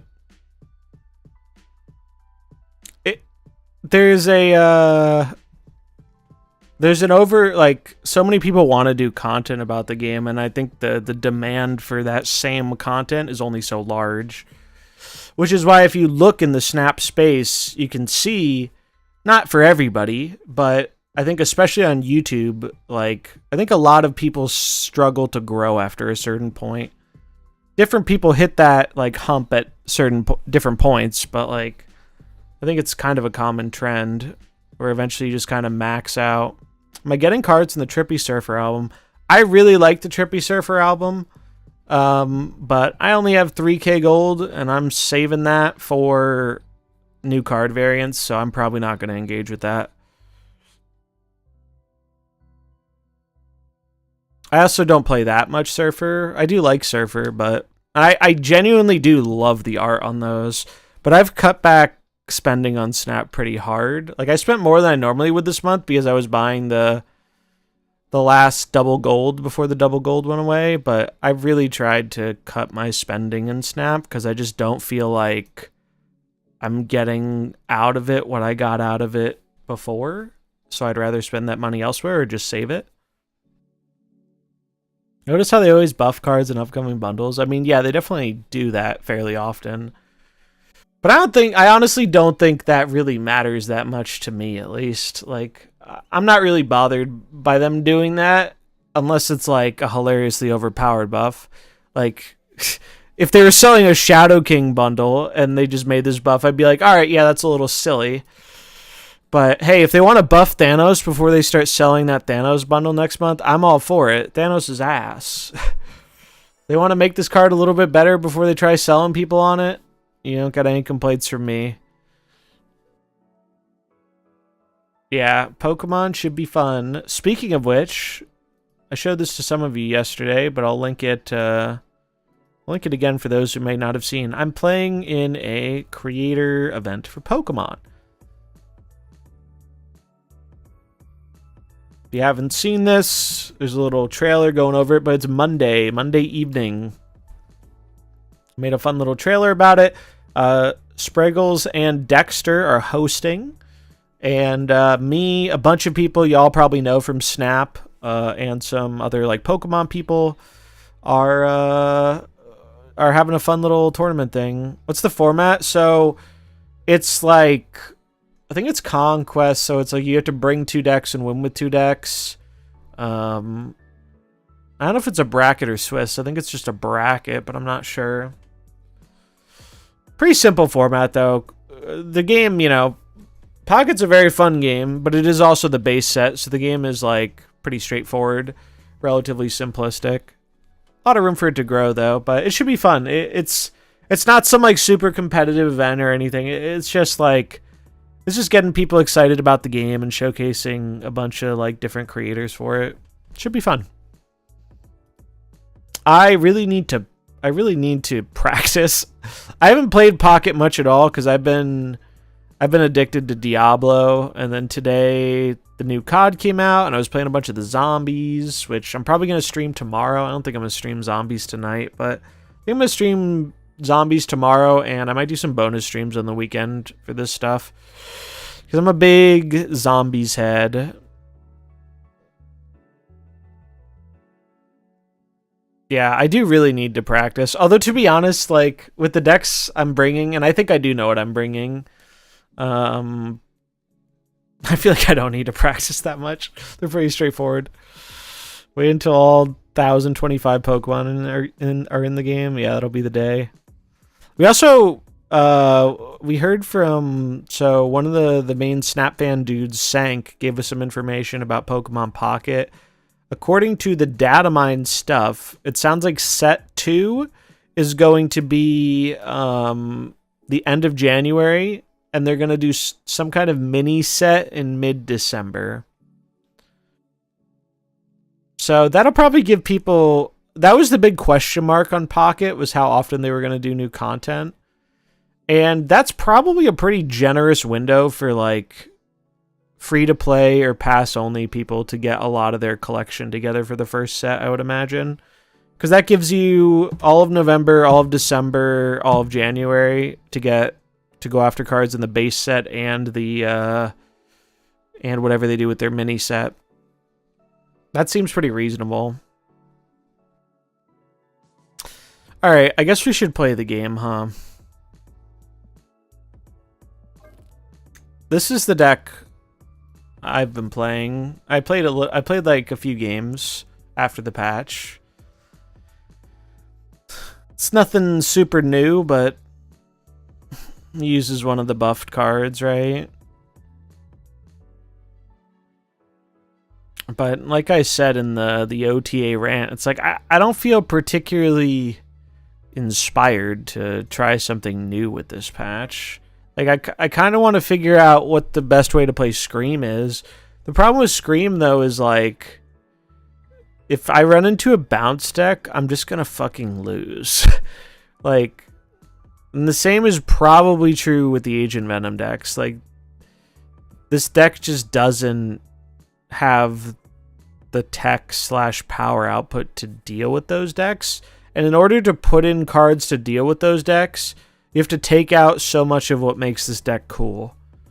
And it's like, at that point, why am I even still playing Scream? And it makes me sad.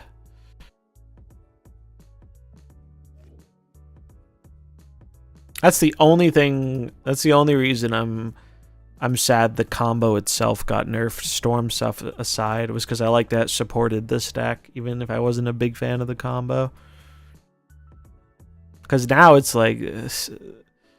This deck just feels like such a pile versus Bounce and Agent Venom. They just do so many stats and you can't do anything about it. But we'll try some of this. See how it goes.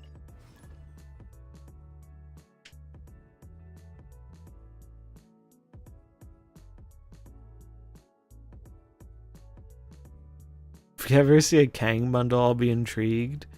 Kang snapped himself out of the game, effectively. Does Kang truly exist, or is the real Kang the friends we made along the way, you know?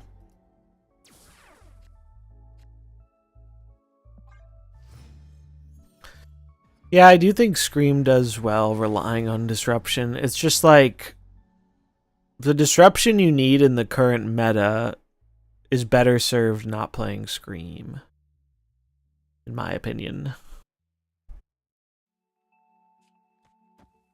I'm just gonna yam it out. I have regrets. Feels bad, man.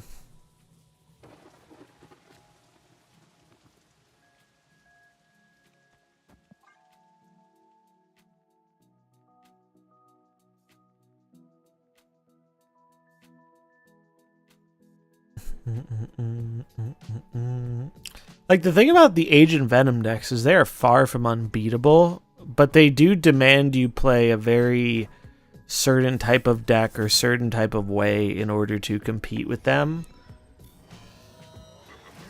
And that does feel like it's limiting, like, what people are doing right now, for sure. And that's why it's annoying to see them not get touched in the patch. I mean, this is pretty good, right? Although they're just gonna Iron Man the left, and then I never win it.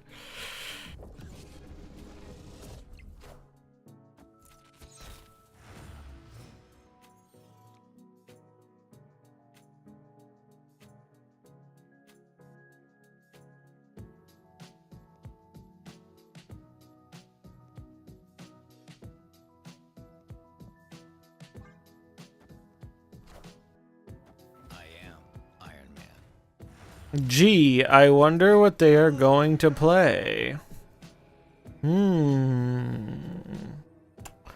I wonder if they have a card called Mystique. Fuck it.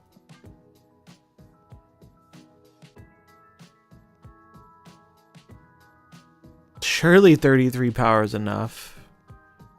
Surely.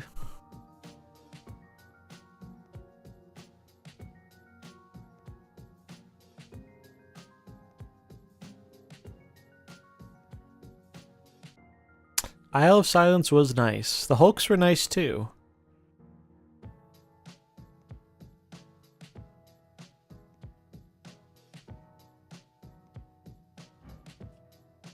I think the more annoying part of a lack of nerfs for Agent Venom decks is you know he's going to get hit in the first OTA after the month rolls over. Probably, yeah.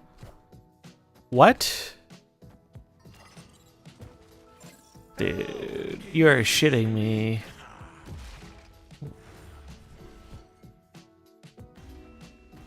Just YOLO'd the mid.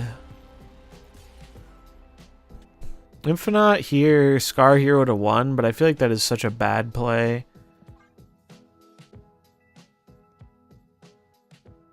Like, you always have to respect the Mystique there. But they played around us respecting the Mystique, which makes sense.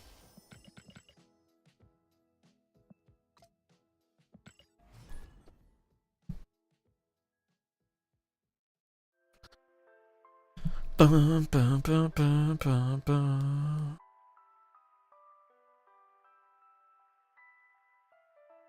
Because if they have Mystique, they always Mystique left and then just play whatever their other card is on the right. Cosmo, whatever else.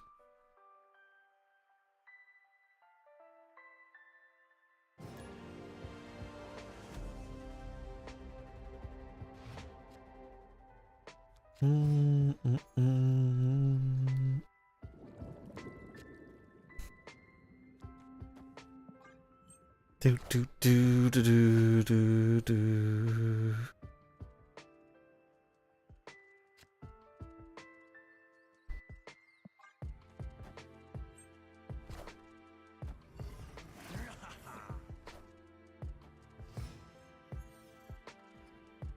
Maybe afraid of a Shang left. Could be. Certainly possible. This is one of the issues with this deck. It's like, oh, your hands are so cringe sometimes. They don't do anything.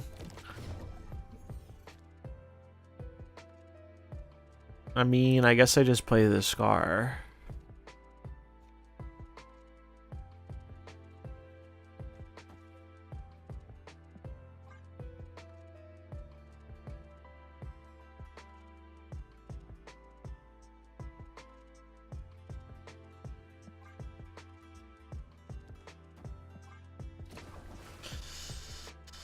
Bum bum bum bum bum bum bum bum bum bum bum bum.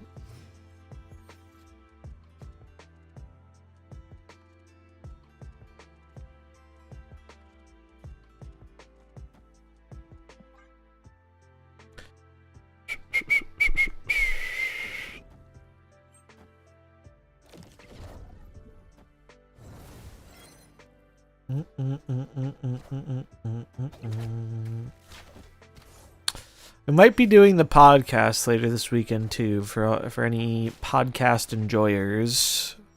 Not solidified on that yet, but it might happen. Poggers, we do Shadow King. May not be enough, but we'll try. Alright, so this goes here.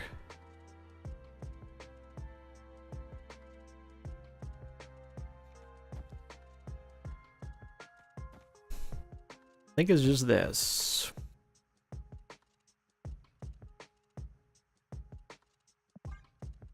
They left? Wow. Victory. Oh, they only had one card. I kind of thought about putting Killmonger in this deck, but it sucks killing your own 1-drops. I didn't know what to cut.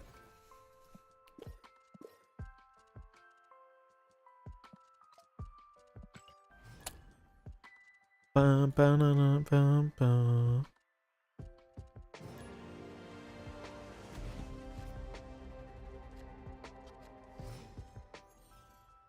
Do do do do do do do do.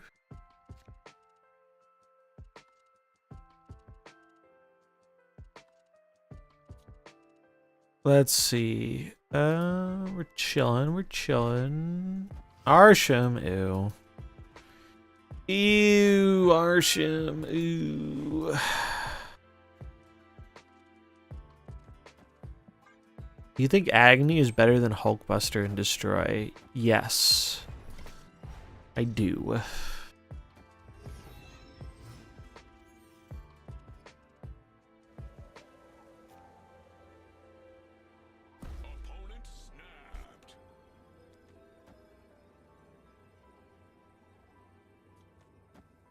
Do I hide the king now? Probably not.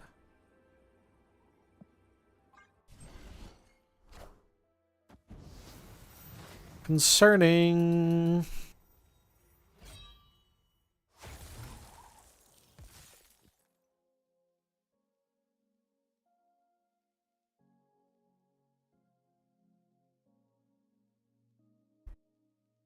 I think I just do this. Shuri. I'm coming for you. He's coming for you.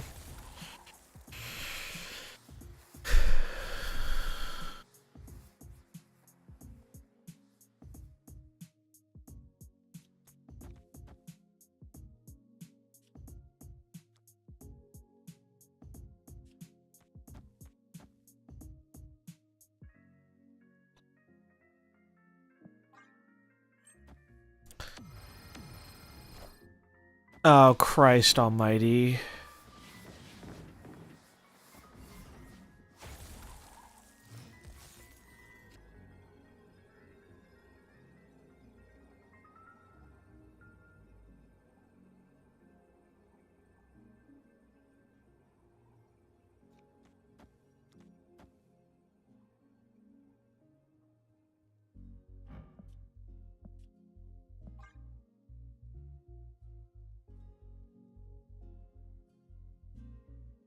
Shuri and Vision both have a Coulson as engaging gameplay, yeah.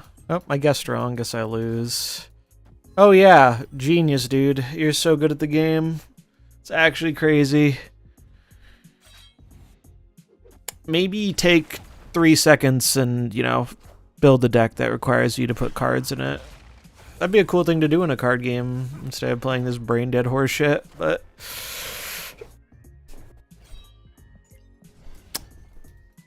We're playing Marvel Snap, not a game for intellectuals. Should have played around it. Should have played around it. Should have played around the Wong into Shuri Vision Taskmaster created by. Only thing missing from that clip is a fucking Ben Bro laugh soundbite.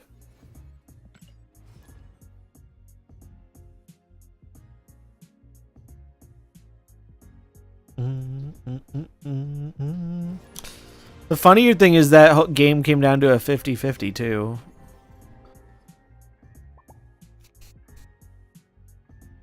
Like, even after all the bullshit, it wasn't even a locked-in win for them if they went the wrong way with the vision.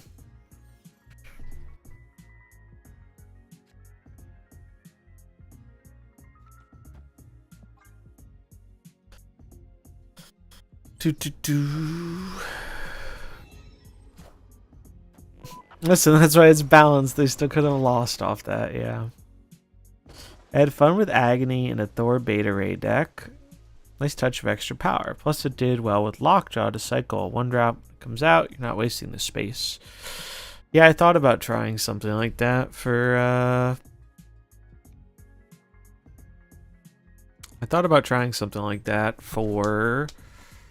like a control-y deck. I bet it would work pretty well right now. Oh, he's on the same deck I am, but he's playing Valentina over IW. This is a problem. Because I need to play Sarah next turn. I mean, I guess I just chill. I can't play any of these cards. I can't even... I would hide the Ghost Rider here, but I can't, sadly. Oh, he's running Red Hulk in his version. Interesting. Oh, no, this was by Valentina. Never mind.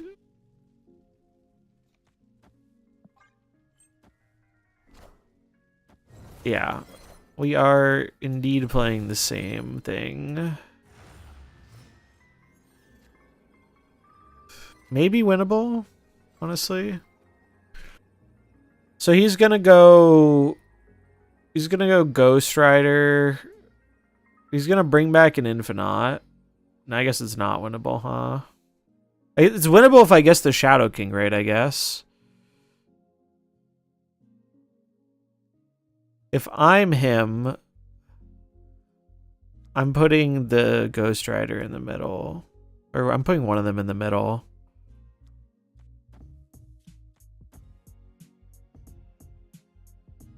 I guess I should put it all in the middle if I'm going for that. Oh no, this doesn't work. I can't do it that way. Then in that case, I should go for the left.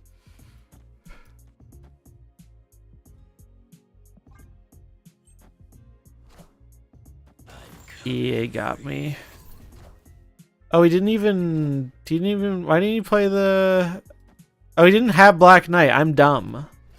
I am just actually dumb. For some reason, I thought he had a Black Knight copy of the Infinite. That's why I went for the Shadow King. GG.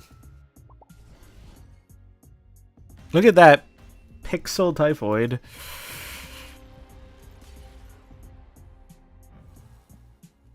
It's pretty.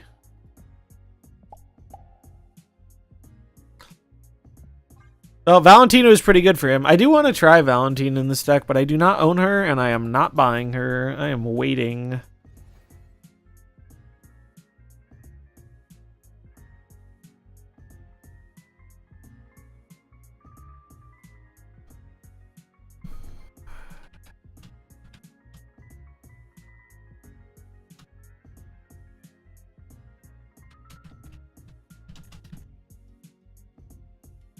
GG Sherry Enjoyer. I thought for some reason you had a Black Knight out, so that's what I was going for with the Shadow King, and then I realized as the game was ending, like, oh no, it's just Ghost Riders and another thing. I used all my energy bitching about the OTA rather than thinking about my games.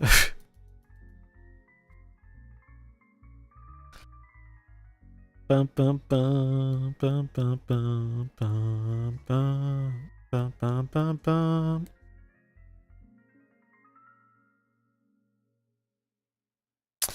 How's the deck been going for you, though? I don't have Valentina, so I put in Invisible Woman. So OTA is completely trash. I've yet to run into someone who likes it. I think there are things you can like about it, like the Daredevil buff and whatever, but like the bad outweighs the good so far. Very, very far to me.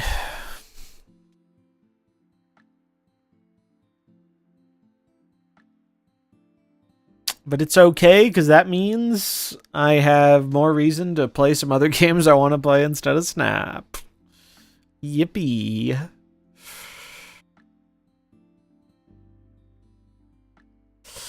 I might stream on both days this weekend. I've been trying to do Monday through Friday consistently. I did it all last week. We're gonna do it all this week. I think I might do some bonus streams this weekend though.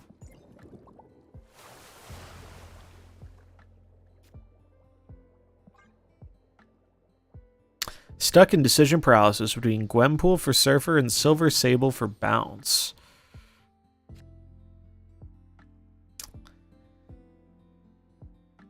I think Sable is a better buy because Sable is kind of like a new age Nebula in that she goes in like 80 different decks. Or like she can go in like 80 different decks. Whereas Gwenpool is a really good card, but in more specific archetypes. And like I've played like I was playing Agent Venom Surfer. And that one doesn't run Gwenpool, and it still felt really good. So I feel like you can still get away with Surfer without it. Even though she's very good in Surfer.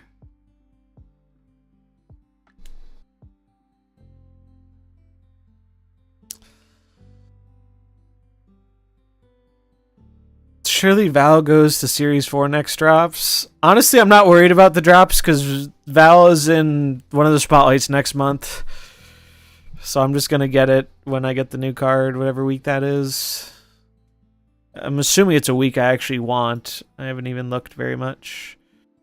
I'm not that excited about next season outside of Fenris Wolf and the...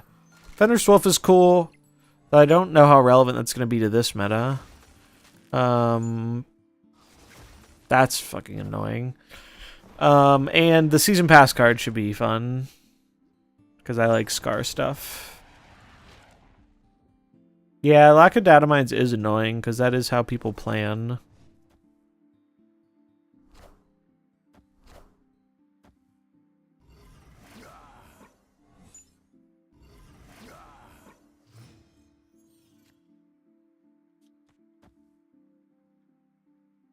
I'm doing it this way because I might be able to get Invisible Woman, and then I can go Invisible Woman Shadow King.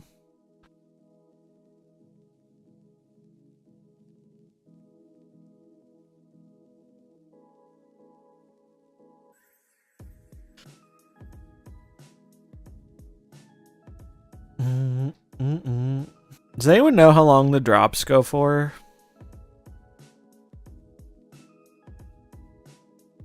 Let's see.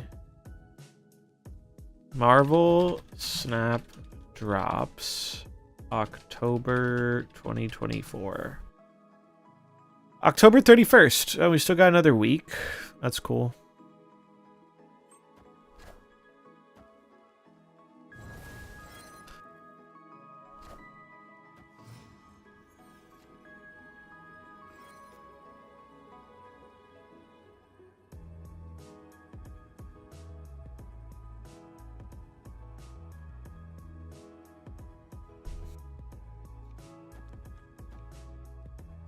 Should I stay here? Probably not, but fuck it. For 2 cubes, why not?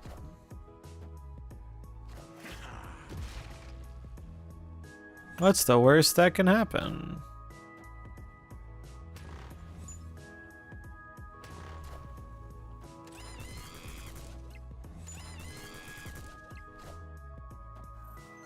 Sage. Rocket. Wait, did we win?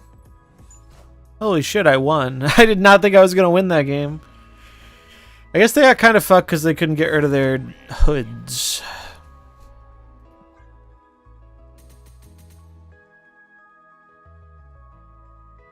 Cool.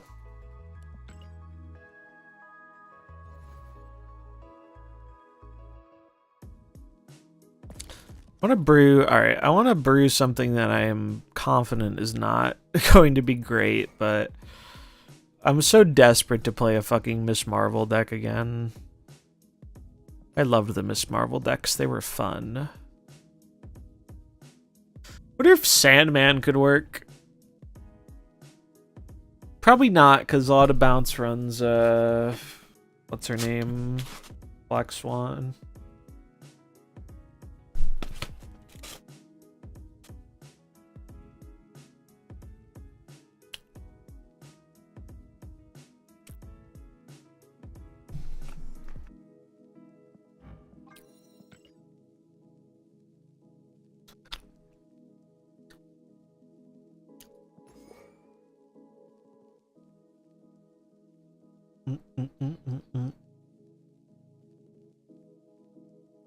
Lad Doom. The long lost and much forgotten Jeffrey.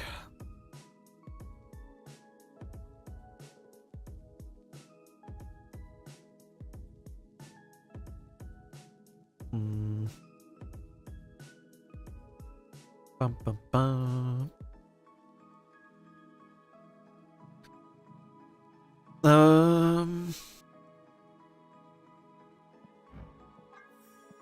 Nebula, I guess.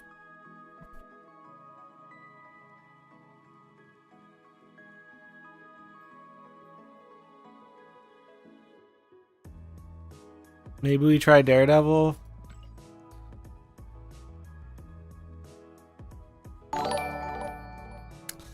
Mr. Purple Coating, thanks for the follow. Appreciate everyone coming out to the streams recently. They've been real good streams. Been enjoying them a lot. Maybe Quake. Maybe actually Quake. Psych people out with Storm. 3 drops. 3 drops. RG's pretty good. Copycat has a lot of good hits right now. Bum, bum, bum, bum, bum, bum, bum, bum. Doop, doop, bum, bum, bum, ba-dum, bum, bum, bum, bum, bum, ba-dum.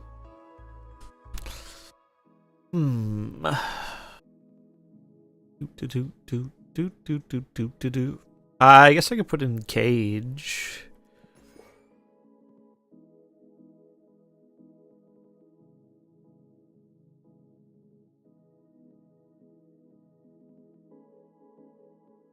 Bum bum bum bum bum bum bum bum bum bum bum bum bum bum bum bum. I think Blink works really well with Storm. Swap bigger stuff out for Storm and seal the lane. It's an interesting idea. You could put Blink in the Sandman spot. I think the problem is we don't have enough Blink fodder. Like, sending off Storm is good, but a lot of the other cards in our deck we don't really want to send away.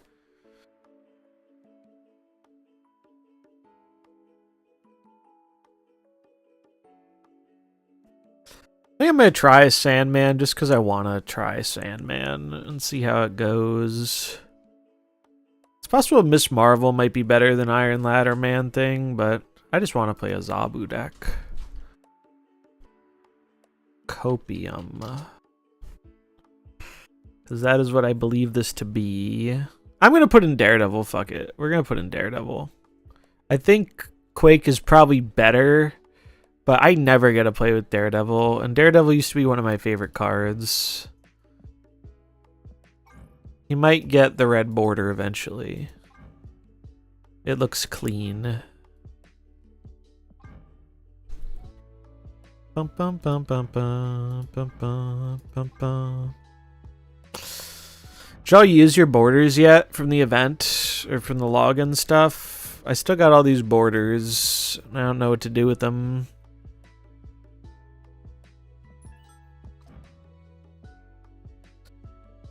Bum bum bum bum bum bum bum bum bum bum. Really wish I could justify running a Scream package still. I mean, I could try running a small Scream package. It just seems like so much cope. It seems like there's a lot of copium. But I mean, if we're already coping by playing Storm, what's the harm in adding a little bit more copium, right?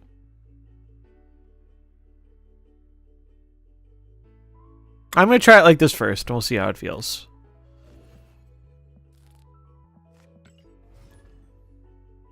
Been real tempted to put Rainbow Cosmic on Thanos, but he's so mid now. Yeah, I'd probably wait for a buff. I would wait for a buff, personally. Bum, bum, bum, bum, bum, bum, bum, bum, bum. Bum, bum, bum, bum, bum, bum. Bum, bum, bum, bum, bum, bum, bum, bum, bum. Deck undefeated, certified cook, yeah. What's up, Boosty?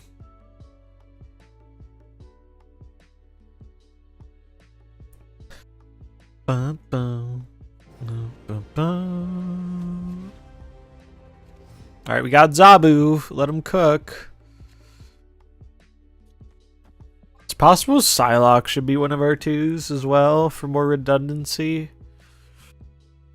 This deck does have 4 4s in it, which is a lot.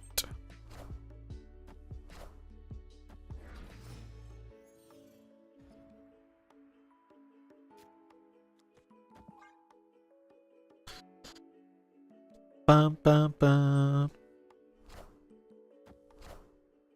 It's just a zoo deck. Collection check.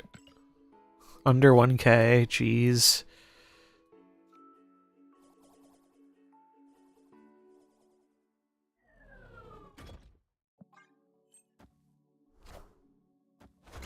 Oh shit. That's not good.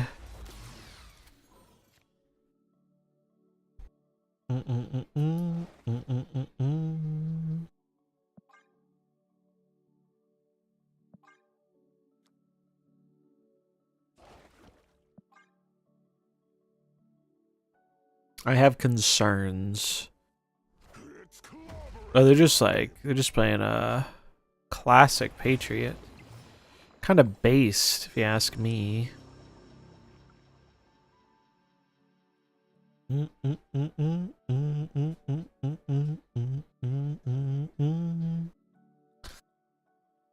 do do do do do do do do do.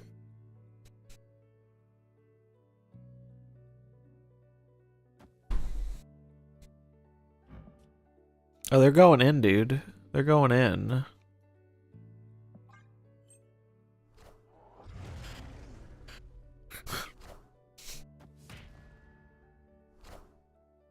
Alright, so I am fully aware Ultron claps me, but I'm gonna make him have it. They either have it or they don't. They also might not own Ultron. Ultron might not be in their arsenal at collection level 1000.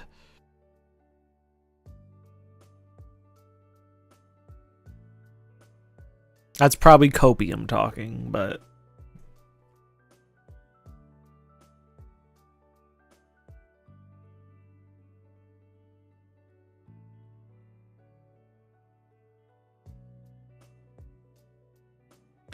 Do do do do do do. Please tell me they didn't spend all that time thinking about if they should play Ultron. Shang. Okay. You thought I would just play a big dude. 940 something owning on both Patriot and Ultron would be impressive, yeah. Patriot was my second to last card in pool 3. Polaris was my last, and I remember because I was upset about it because I had a fun cook that needed Polaris and I didn't have it. How do you play a person with such a low collection level? Alright, so here's what happens. When people enter Infinite at low collection level, usually it means they had a really good run to Infinite. Either they beat I think what happens the most of the time is they win a lot, and so they mainly get paired with bots, and then they keep winning. And when you're a lower player, a newer player, you haven't had as much time to get your... like the game to figure out where your MMR is. So you enter Infinite really high. That's why you might see this happen, especially with people who are high up on ladder. and why we run into these people is because they probably just got to Infinite recently, and the game places them higher than they should be because they had a very good hot streak to get there. But it kind of sucks for them. Poor KCL, and I would love Ultron. Oh, man. Honestly, that's the thing nobody talks about, or very few people talk about, is, like, everyone wants series drops to help get some of the more expensive cards more easily, but no one really thinks about what that does to Pool 3 and how it becomes a fucking bloat fest. It's actually very rough for the Pool 3 enjoyers.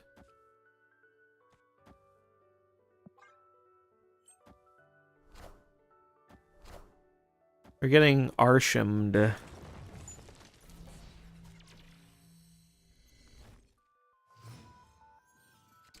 It's just, it takes so long to get the Pool 3 cards. It really is absurd.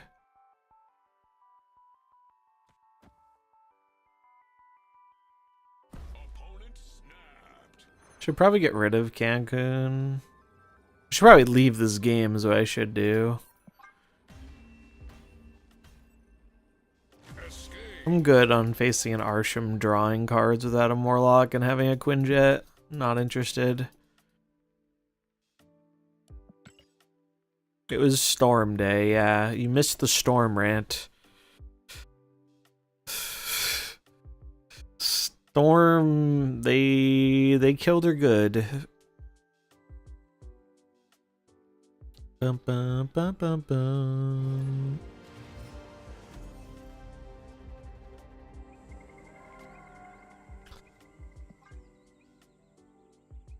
I just got War Machine like 5 days ago. Sucks to suck. But it's okay. They didn't nerf War Machine, so it's okay. But it really hurt them that much to make every cash guarantee a missing Series 3 card. Just push people down the pipeline faster. I think the thing is, so they don't want to push people down the pipeline faster, but not for the reason you might initially assume, which is like they want people to pay to progress it, which I'm sure is part of it. I think the reason they don't want to do that is because the game gets like card acquisition slows to a crawl after Series 3, and I would be willing to bet if you asked most players if they're having more fun or less fun after Series 3, I think a lot of them are having less fun because, like, as much as being Series 3 incomplete sucks and not having cards that are, like, kind of basic sucks, it is fun getting new cards all the time.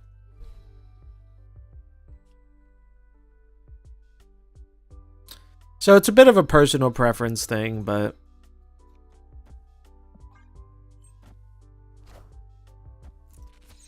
that's annoying.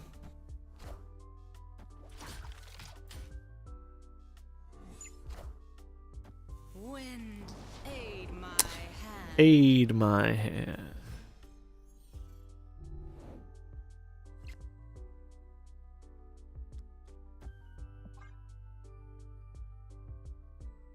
Remember when Miss Marvel, Storm, Doom was like the thing to do? Pepperidge Farm remembers. So Agent Venom is the best thing ever, yes. And he's immune to a nerf until next month.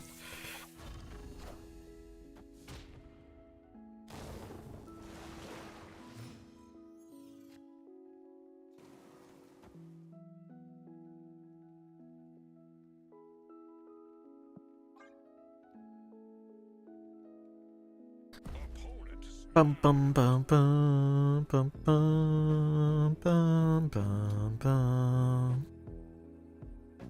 Actually, Storm into Legion is a much more viable line now. Yes, but it's a significantly worse line.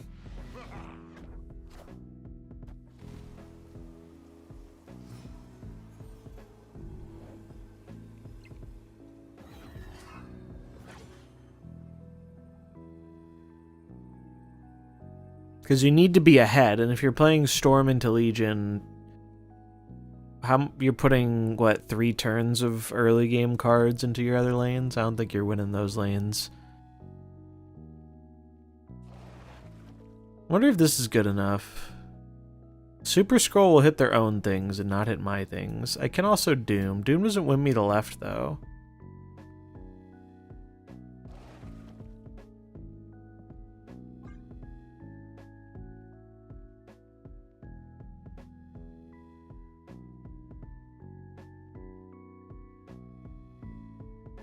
Why is this big? Oh, Gwenpool. This is probably a cope stay, but I'm just fucking around at this point.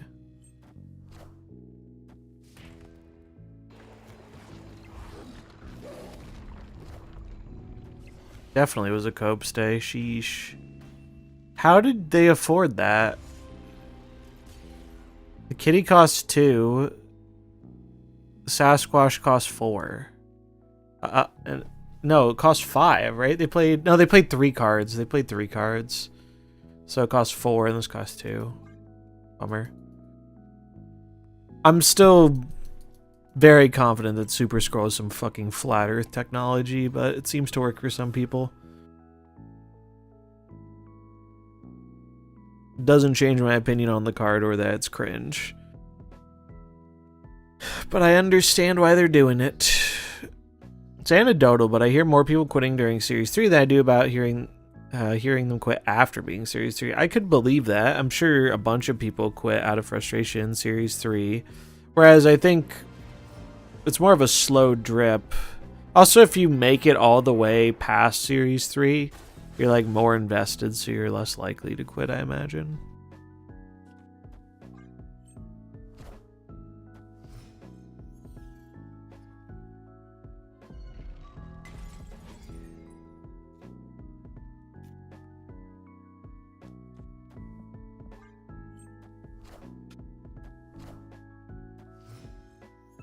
We are both Daredeviling.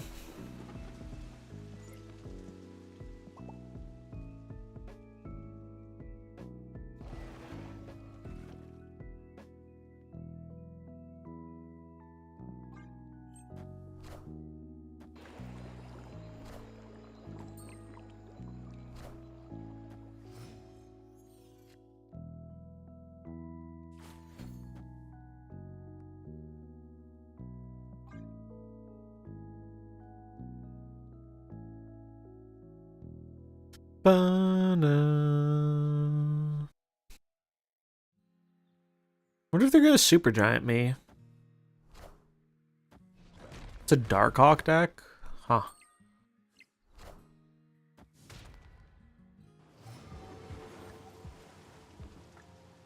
Interesting. Very interesting.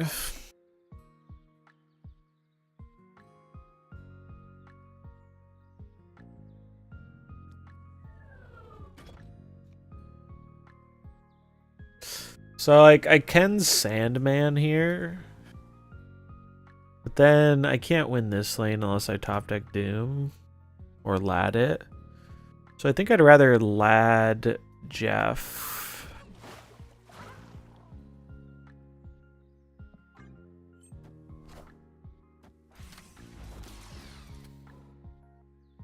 Wind, aid my hand.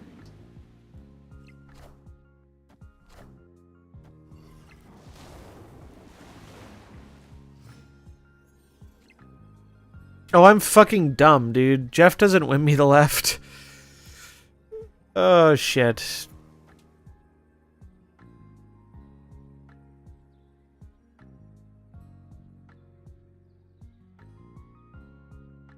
fine. It's fine. We're good. We're good. So you know we haven't played fucking Captain Marvel or Miss Marvel in a million years. Bum, bum, bum, bum, bum.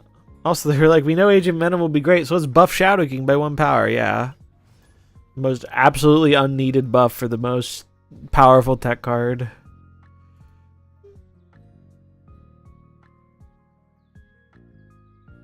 Yeah, Mary seems decent.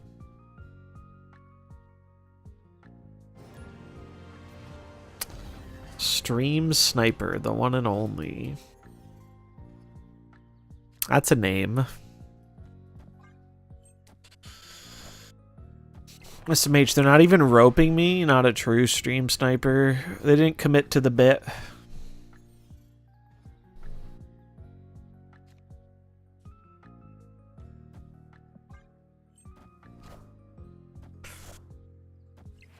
Well, Spider-Ham doing effectively what this OTA did and making Storm a 4-5 that does nothing. Bro, I can't even... It's not even good for me to play this fucking copycat. I mean, I guess I can still play it, but... It's not ideal.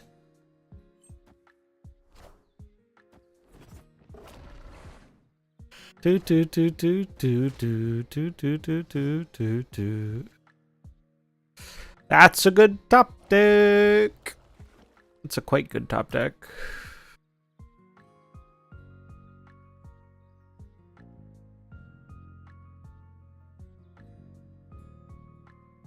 I don't think it's good enough to snap on though. Bum bum bum bum bum.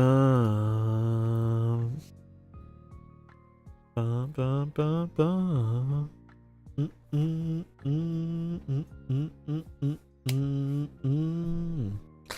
Do do do. It's a lot of cards. It's a werewolf. That's concerning.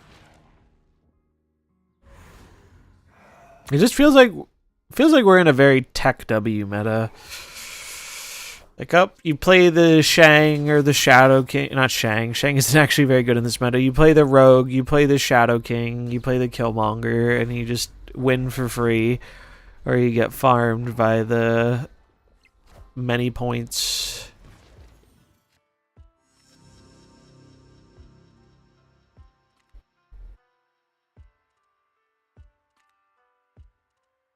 Bum bum bum bum bum. Bum bum bum bum bum bum bum bum.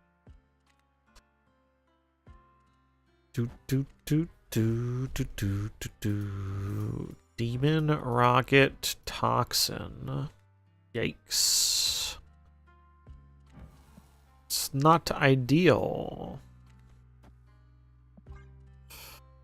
I think we're pretty cooked.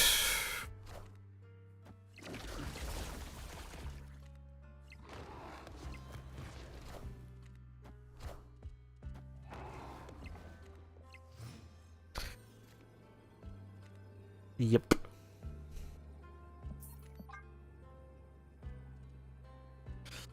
Yeah, so far, pretty much exactly what I thought would happen is happening with this deck, which is, like, sometimes it does okay, but you're playing a whole different game when you're versing, like, Bounce or Agent Venom shit. Like, this deck can't really do very well versus them so far, is what it feels like.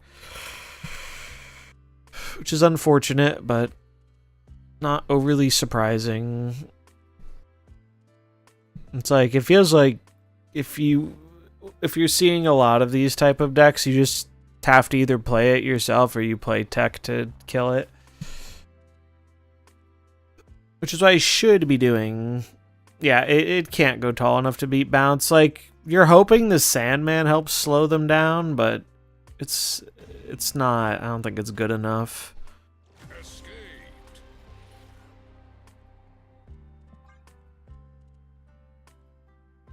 Which, I mean, this is kind of what I expected to happen with Storm, but we can't say we aren't trying it.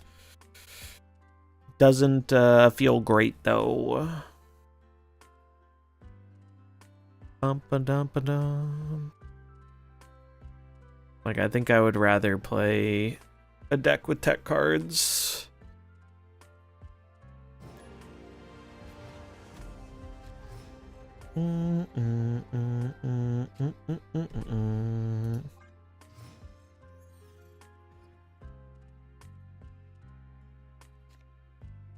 God, dude, this hand is pain. What the fuck? Oh, I'm sure our next card draw will be Dr. Doom.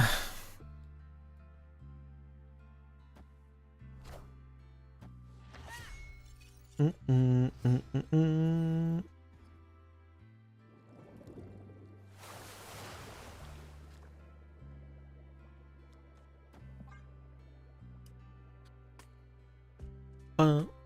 Take me out.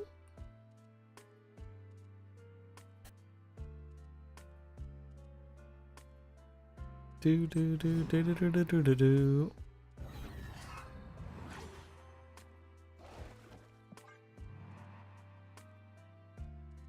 Bum, bum. Sandman really can fuck up a surfer deck though, which is cool.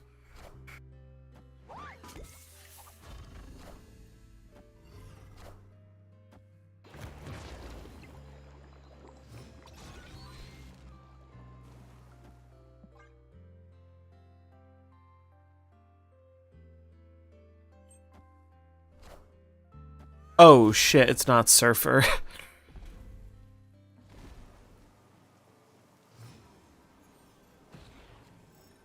Well, we're fucking dead.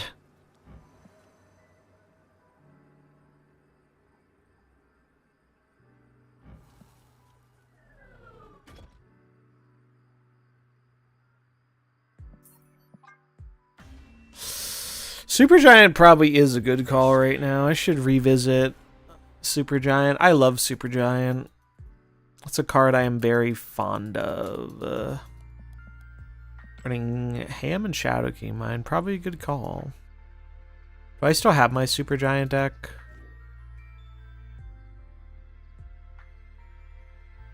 I do. I probably should put Shadow King in here, or Killmonger instead of the Cosmo. It's probably just Killmonger. Well, Killmonger means I can't run these two cards, unfortunately. I probably shouldn't run Miss Marvel either. Miss Marvel seems like cope. Yeah, Supergiant takes some getting used to for sure. Although if I don't run that, then I can't run Mystique, so I'll leave the Miss Marvel.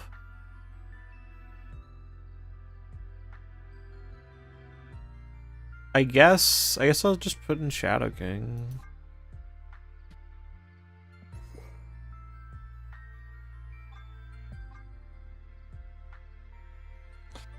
Supergiant Alliath is a classic. Do, do, do.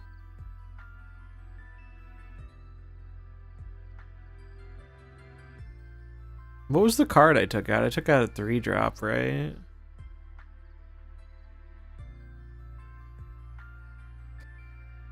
Was it Copycat? Took out something. I think it was a 4. I mean, this seems fine. You could build it more tech heavy and put in like Killmonger, but then you have to scrap the Miss Marvel stuff, and that means you also have to scrap the Mystique, which I don't love. So I think I will try it like this. We could play Daredevil, but we don't really have space.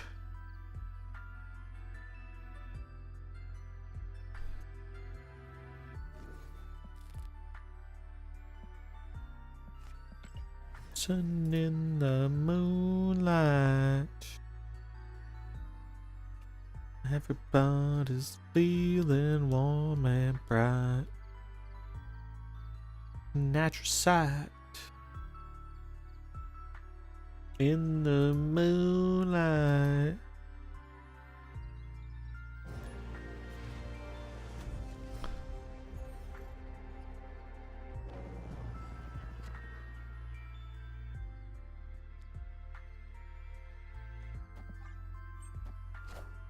Bum, bum, bum, bum, bum, bum.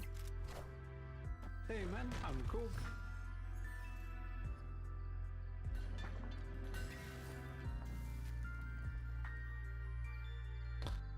Bum, bum. I really do not want to give them 2 cards here, so I will not.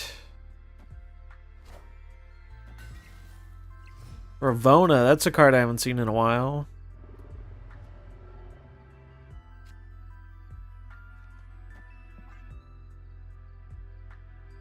Do do do do do do do.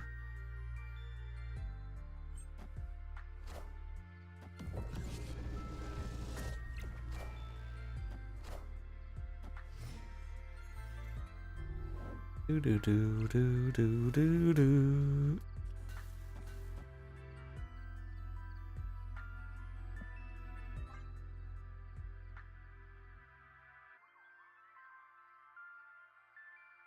Do do do do do do do do do.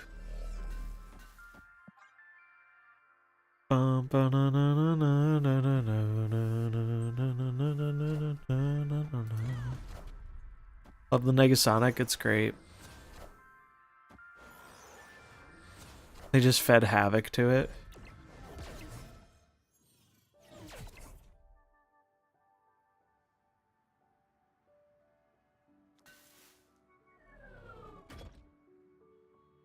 Oh, this fucked me up for Miss Marvel.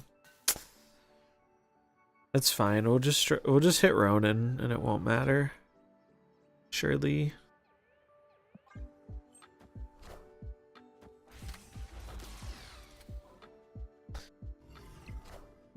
Let him cook.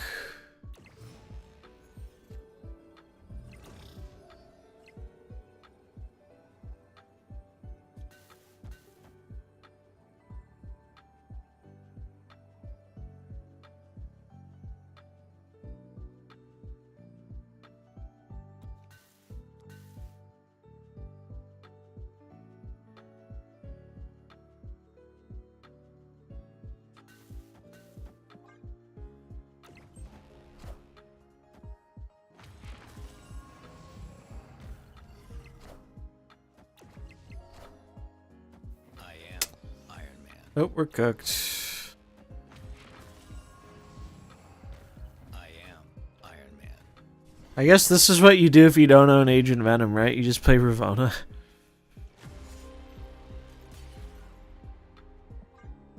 Yeah, people do get scared of the Daredevil Supergiant.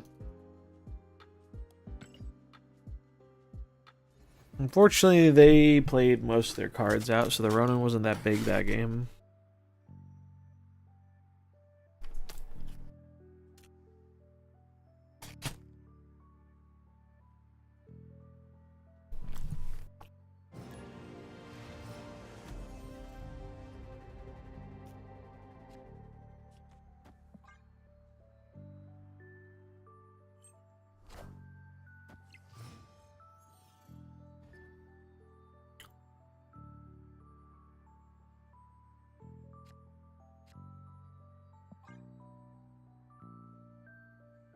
Where are you, Master Mold?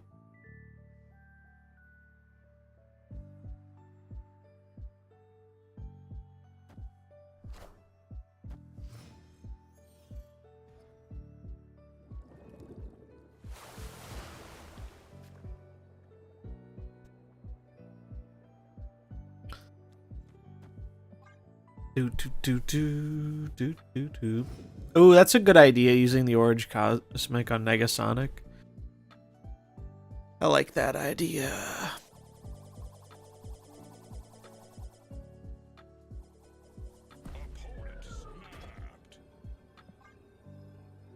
I am concerned. I have concerns.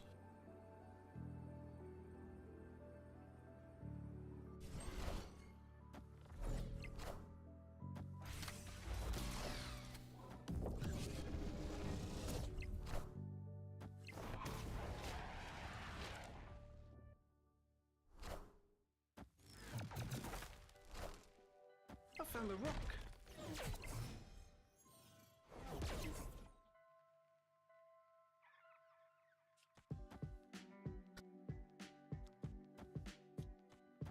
I've got the agony in my sights.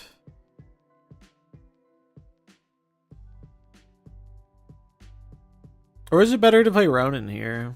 I think I'd rather kill the agony.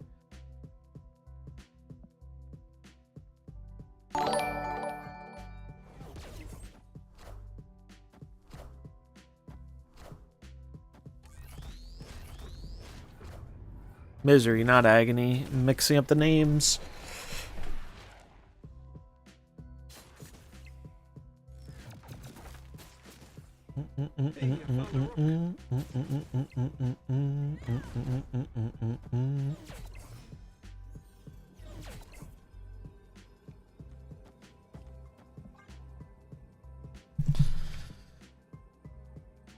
Can I activate the overlay? Which overlay are you referring to? Oh, you followed. It should be working, but it seems it didn't. But I appreciate the follow. I can do it manually, I guess. It's been kind of screwy. Oh, so you can read the cards? How does one do that?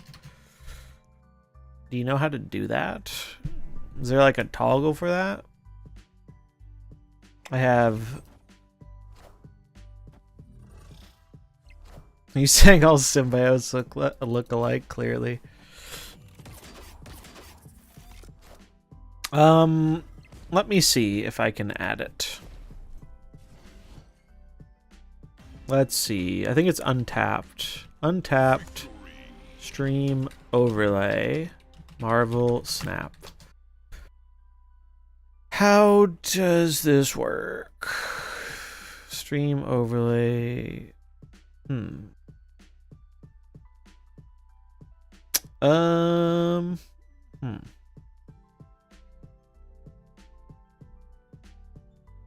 Okay, wait, I have an idea. No worries, man. No worries. It's a good thing to know about. Alright. Is it a Chrome add-on? I've never known how these things work. I remember they were a thing in Hearthstone. It's kind of newer to Snap.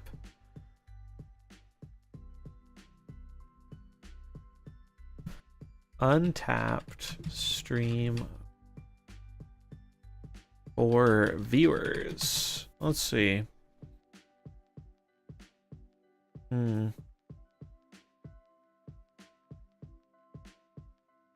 Twitch extension's what I'm looking for. Twitch extension. Marvel Snap. Okay, I think... Well, this person posted a picture of it. Oh, wait, I think it's here. Setup guide for streamers. All right. Let's see. Deck tracker, yes. I'm sick we won that game. Free Untapped, yep. Download Untapped, yep.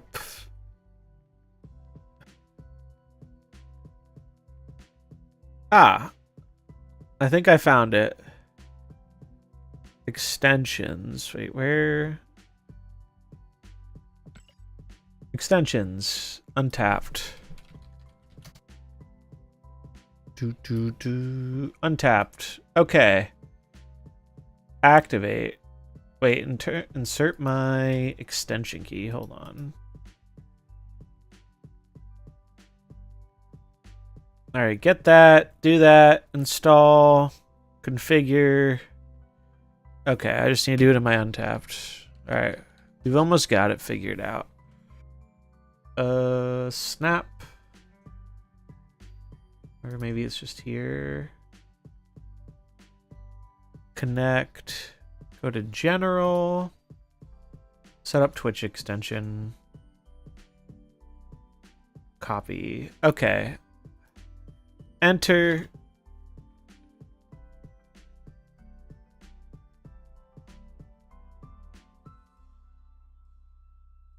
Okay, activate. Boom. Alright. You may or may not have to refresh. I don't know. But it should be there now.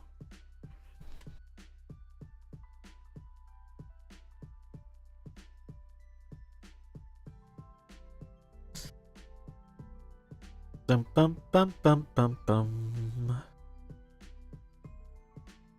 I wonder how Misery is working for folks. Have any of y'all tried Misery post-patch?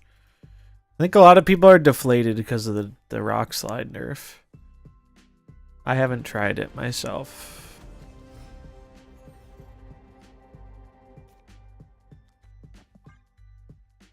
Bum bum bum bum bum bum bum.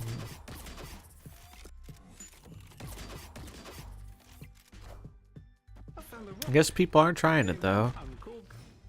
They're corging it up.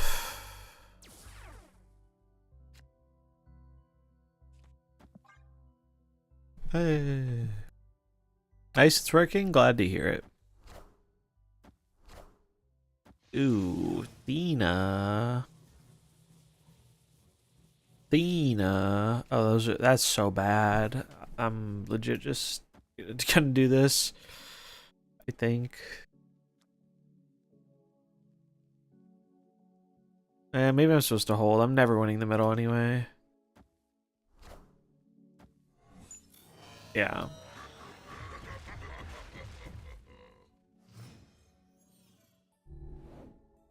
Bum, bum, bum, bum, bum.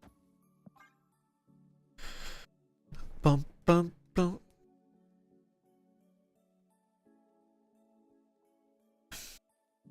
Mm, mm, mm, mm.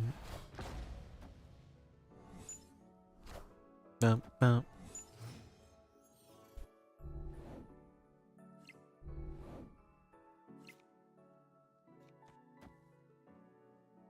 Bum, bum, bum, bum, bum, bum. Kind of boat.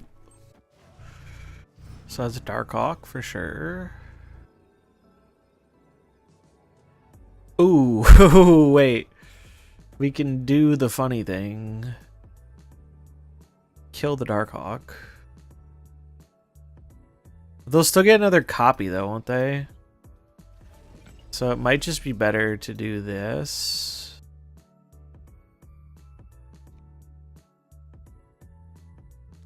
This. Doesn't matter what we play here. I guess is more stats. Doesn't Cosmo block Nega? No, Negasonic isn't a on reveal. It's just a regular effect.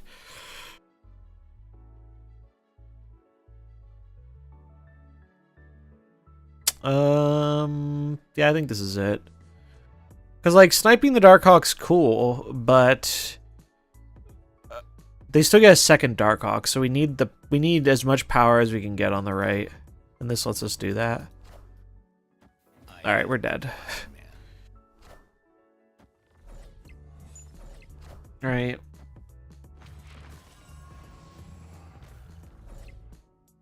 I think. How big is it? 13? Yeah, we're dead. Sag. Shame we couldn't get Prio. I mean, we had scammed by Gamma Lab. What are you going to do? Sinister and Gamma Lab. Very bad for this deck.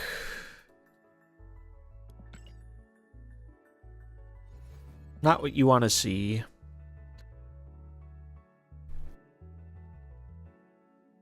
Shame we didn't have Prio. If we had Prio, we could have sniped the Iron Man, but unfortunately we did not.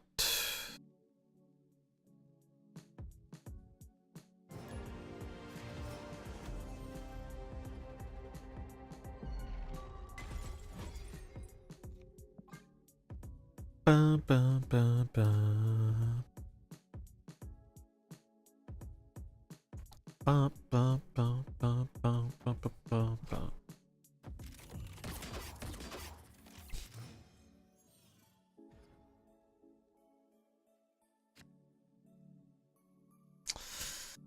Oh, this is so very not good. I don't want to give them fucking cards, but they're gonna get cards regardless, so I guess I should just play cards.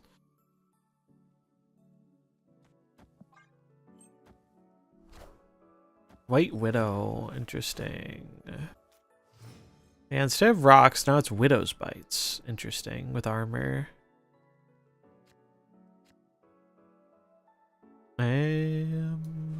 Every day I spend my time. This is not a super giant game.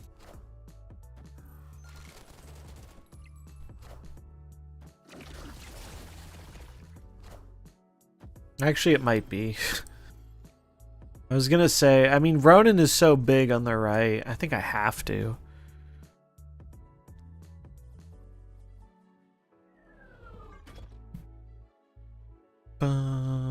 You think the storm change was warranted? Hell no. I think you can make a reasonable argument for wanting to nerf the War Machine combo. I think Storm was the least offensive part of that combo. And it was very dumb that they made that change.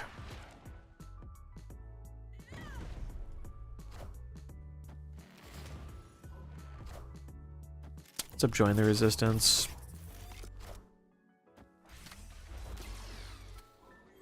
That's a good Shadow Gang. What would have been better done to alleviate that? In my opinion, I think you make War Machine a 5 cost and have it a much larger body. You can still do cool things with it, especially with Hope and Electro. And it's more thematic to the character, and it doesn't murder a completely inoffensive Series 2 card. Isn't the community overreacting a bit? I don't know. I think people just don't enjoy this OTA. People acting like they ever played Storm. I think people are acting like they enjoyed playing Storm, and now they have no good reason to.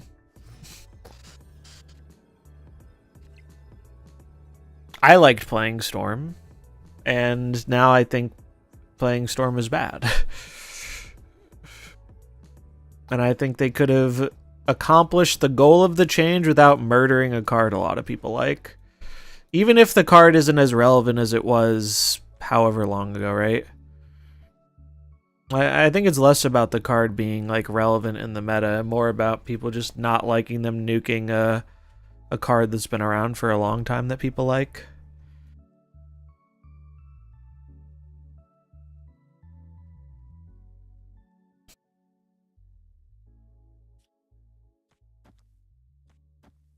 That's just how I feel about it.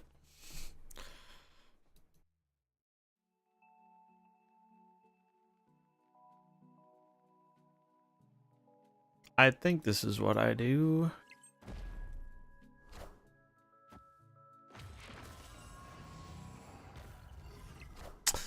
Because if you think about it, Storm was kind of the last bastion of any lockdown card in this game. Spider-Man died many moons ago, at least the old version. Professor X died many moons ago. And it's just, I think it especially rubs people the wrong way because before they buffed War Machine, like you mentioned, Storm wasn't even played very much. Like, and it's not because people didn't like Storm, it's just she got like power crept out, but people did still play her and like her. It's just, it was hard to get away with it.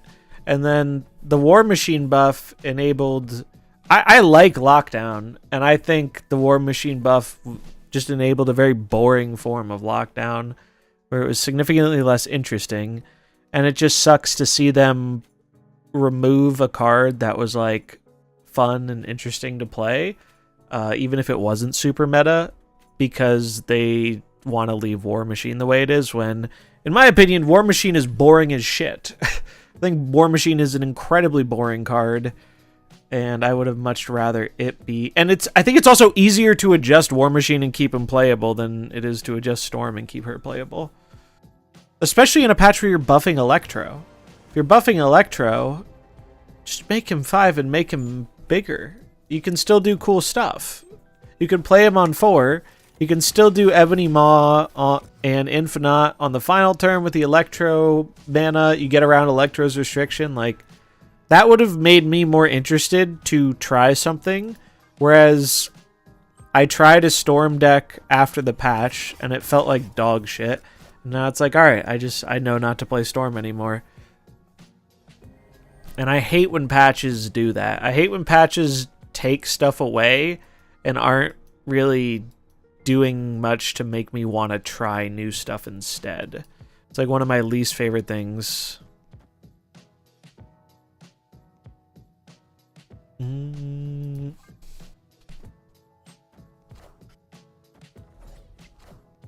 Yeah, I mean, I think it's a fine perspective to have.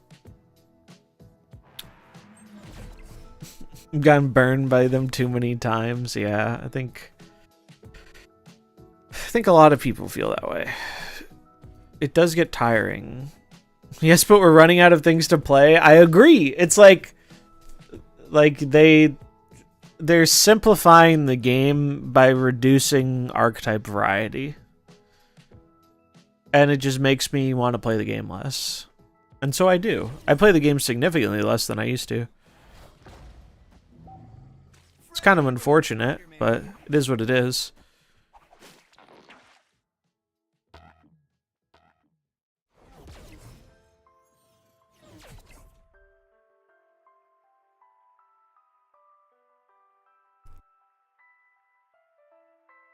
This is annoying.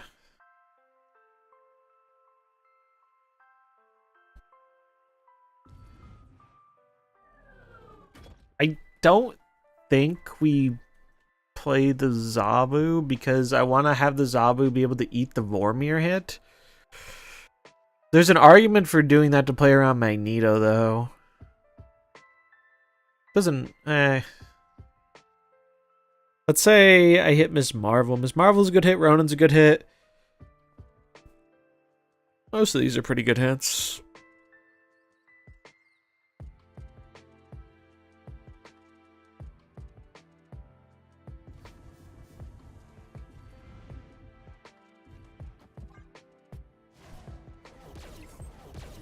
It's a lot of cards, bro.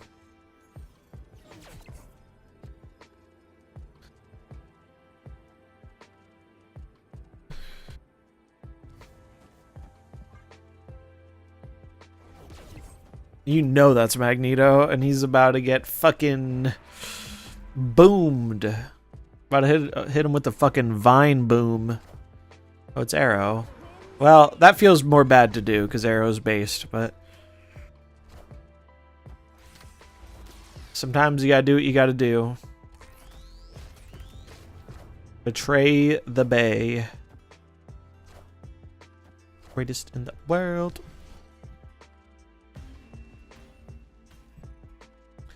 Ever do it. Best to ever do it. The greatest. Never be as good.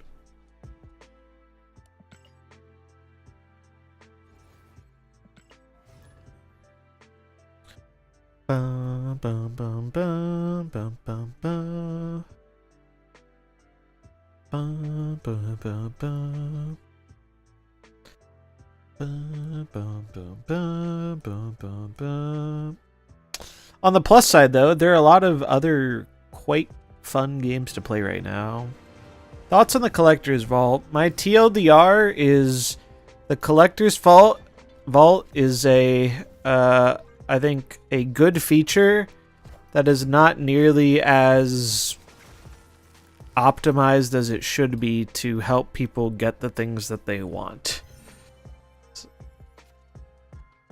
Like, I'm happy it exists, but I think most people just have a few things that they want, and the odds of you seeing those things are so incredibly small, it's probably just not even going to happen for a lot of people. Like, it should refresh multiple times.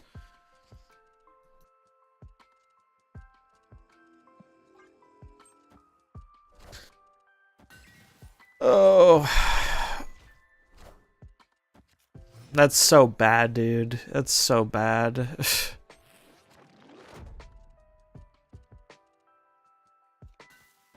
So bad.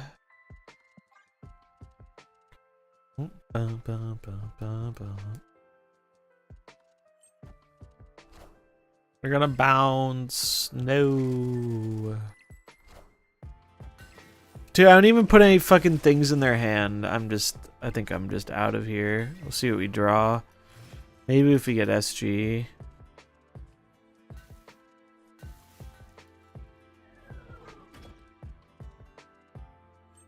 Greatest in the world.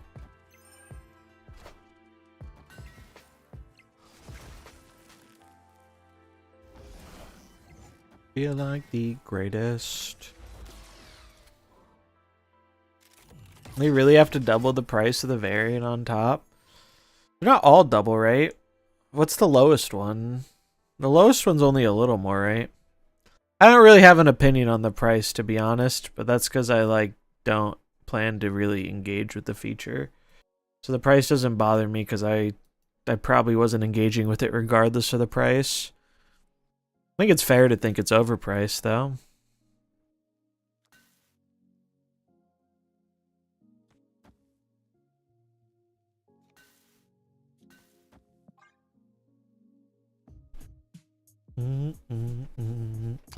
Those ones are literally 700 gold variants sold for 1400.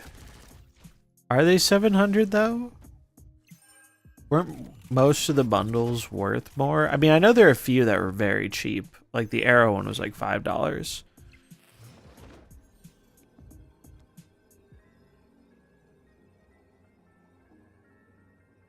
Is 700 worth in terms of variant quality?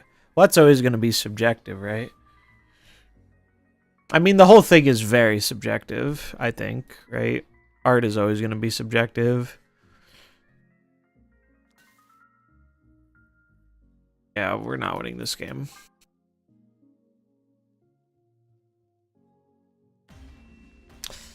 I just think if they want, like, people were excited for the feature, and I think from what I've heard, more of the problem people have with it, it's not necessarily the price. There are a lot of people who, they're not trying to buy a lot of stuff from it, but there's like one or two things they really liked that they missed, and they're willing to pay that premium for, right? But the odds of you seeing that thing are so low. And you get what? You get to see 6 things in a month? Like, it just shows up once a month and you get to see 6 things. So it's like, even if you're okay with spending the money, you have to high roll to get a chance to spend the money. And that is so fucking stupid. Like, or just high roll like Mr. Blade did, yeah.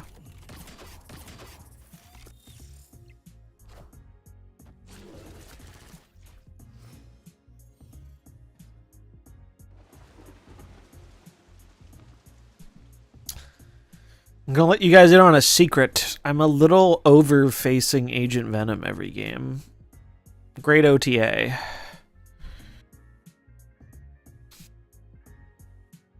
Well, I think that's the thing, is like, I'm totally fine with them making money off it. I just think the way they implemented it, they're going to make less money because it doesn't refresh often. And because there are so many things in the pool, the people who do only want 1 or 2 things aren't going to find the thing they're looking for. Like, I really don't have any qualms with the thing itself. But there's Shadow King to fix Agent Venom. Sure is. He's doing his best. Yeah. But guys, Agent Venom's not a problem. And in case he is a problem, you know, we gave Shadow King a point of power. Because Shadow King was totally keeping the Agent Venom decks in check. It's fine. It's fine. Pay no attention to the man behind the curtain.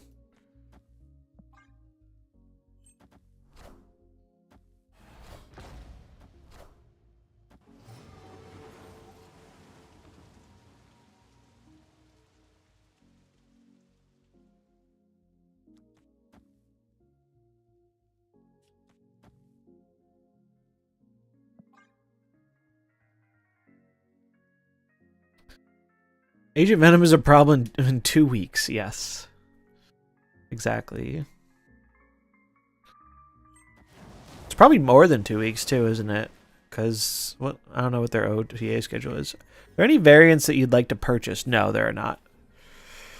That's why, that's one of the reasons I'm largely, like, not caring about the feature, is because there really isn't anything I'm interested in going after. I just think, like, they should make it more efficient in terms of helping people see what they want. I'd be more annoyed if there was something I wanted to go after, but I don't think there really is. I think I'm good.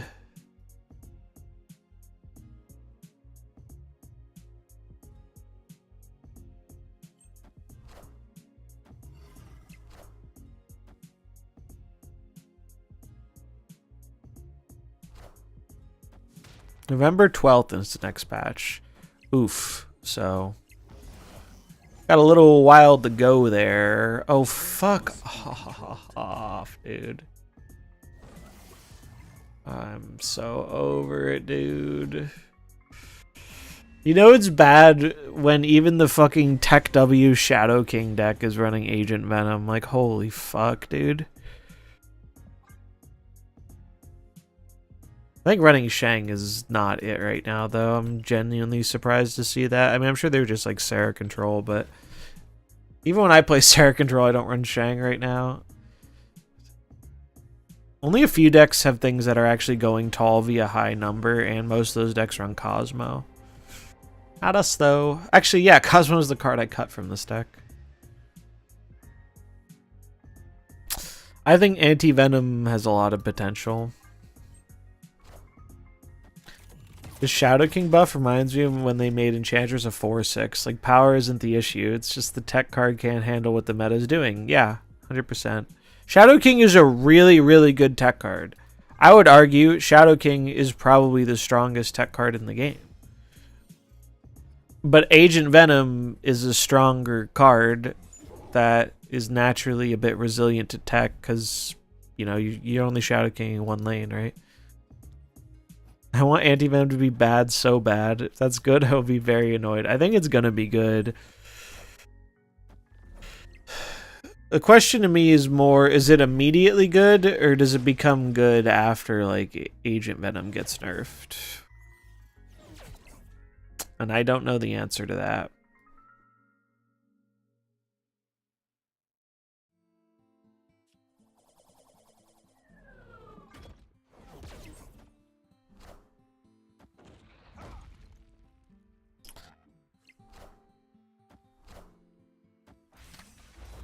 I genuinely don't know how they play Scream when you see so much fucking... I don't know how you play Scream when you see so much fucking bounce. You just auto lose every time into fucking bounce. I don't know how they do it. Think about all the bounce we've seen today. You also lose into tech. Like, how do people play this right now and get away with it? Because they're playing me and my hand is shit. That's how. The nerf to Storm that tragic? Yeah, we tried playing some Storm. The card feels pretty unplayable. Feels pretty unplayable to me. I'm just gonna leave. This is a bad position to be in. Escaped. I think this deck is bad, chat. I think this deck is bad.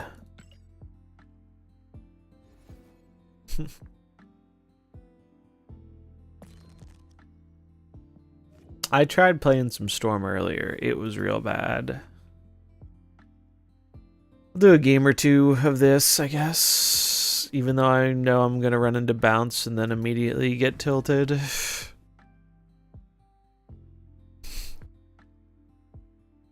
Just think about Agent Venom in a Luke Cage deck or a Cersei deck.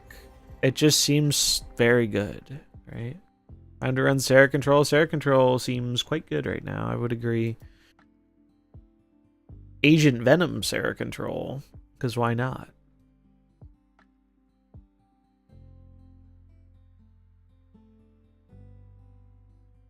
What I do? 754 collection level. Well, we're not going to get bounced by this guy.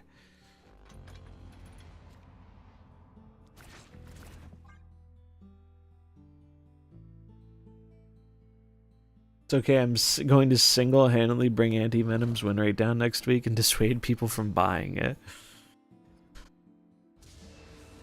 It's over 756. Zoo slaps. I have lost to Zoo gamers many a time.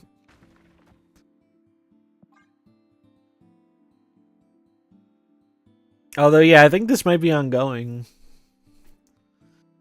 Bold move playing that after a Klaw nerf, friend. Giga Chad Lizard.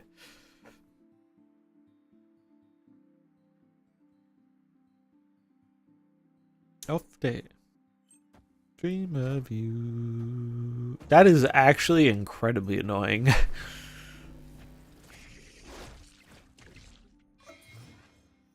All my cards are fucking on reveals, dude.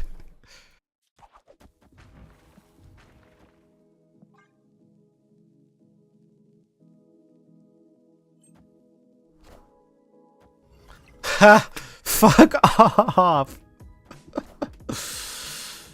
Oh god, dude.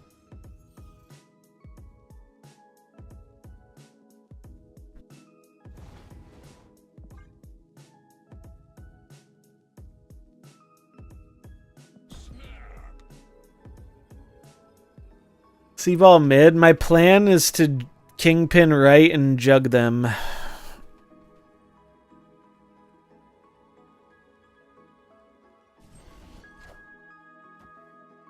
I know they won't get shrunk, but I think I'll still win.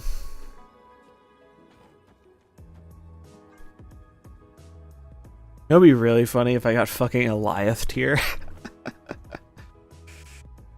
Imagine getting Eliath here. Wait, I lose to Spectrum. Hold on, wait. I lose to Spectrum. Let's do this.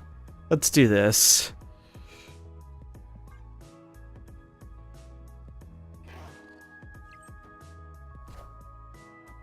Let's avoid losing to Spectrum.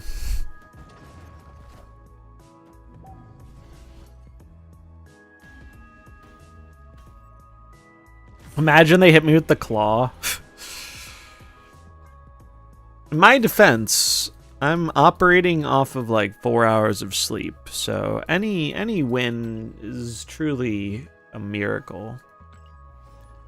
Bum bum bum bum bum bum. Bum, bum, bum, bum, bum, bum.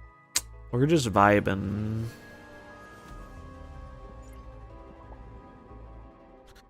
Do do do do do do do. He did have a pretty good draw. Bro just wanted to test out Typhoid Mary. Can you blame him?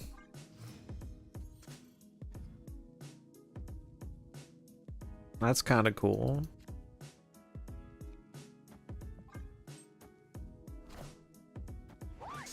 Okay, Duplicis I think was playing like a hand dump deck.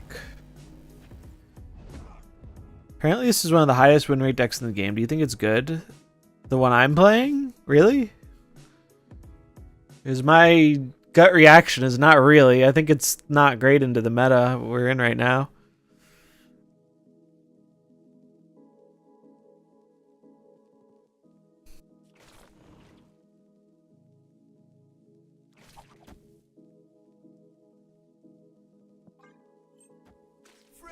Spider-Man here. Scream is great. We have to play a narrower meta than most. I agree with that. I think Scream is a very good card, and I think, yeah, it is just a bit worse in High Infinite.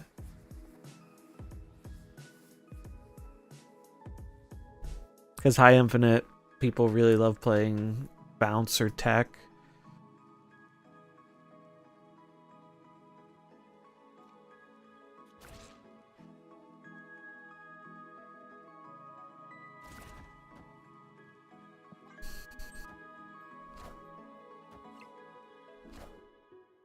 Holy shit, what a Giga Chat. He's running Sabretooth. This is why Duplicis is awesome. Top tier chatter. I'm going to VIP him for this.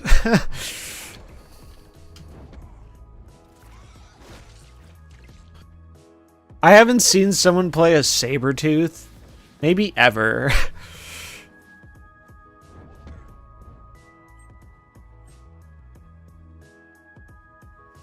Bait card, but that's why it's cool.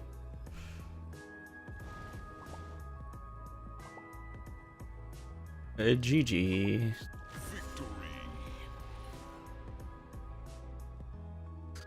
It's a bait card, but it's a fun card. I'm very curious about what he's running with this. I tried doing something, well, not really like this, but I tried doing Misery stuff the other night with Deathstrike, and it was kind of fun. Yeah, this deck is probably better than I give it credit for because I'm biased against the people I run into a lot.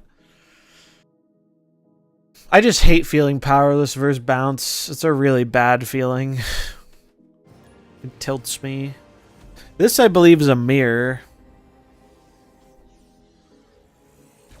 Duplicis, if you're here, I'm curious to see the list.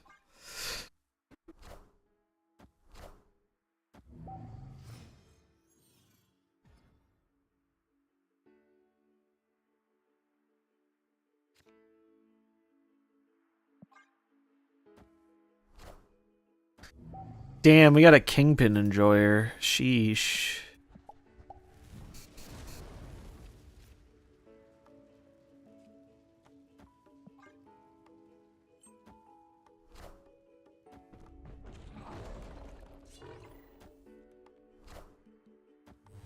Kind of rude, to be honest.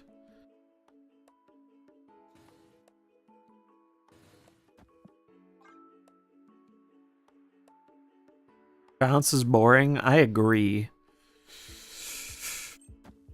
I don't mind bounce when it's not the most popular thing. When bounce is incredibly popular, it makes the game very bland to me.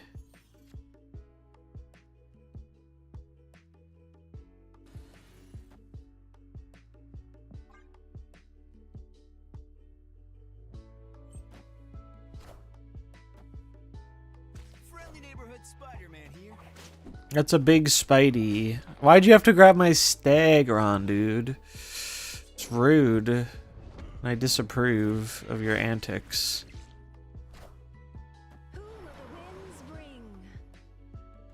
Who will the winds bring? They brought a big-ass Craven. That's who they brought.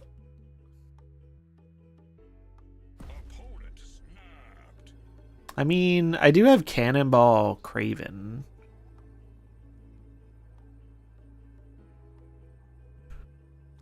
I could just do this. Excuse me? He's running Heimdall in this? What a god. I think I still beat him, though.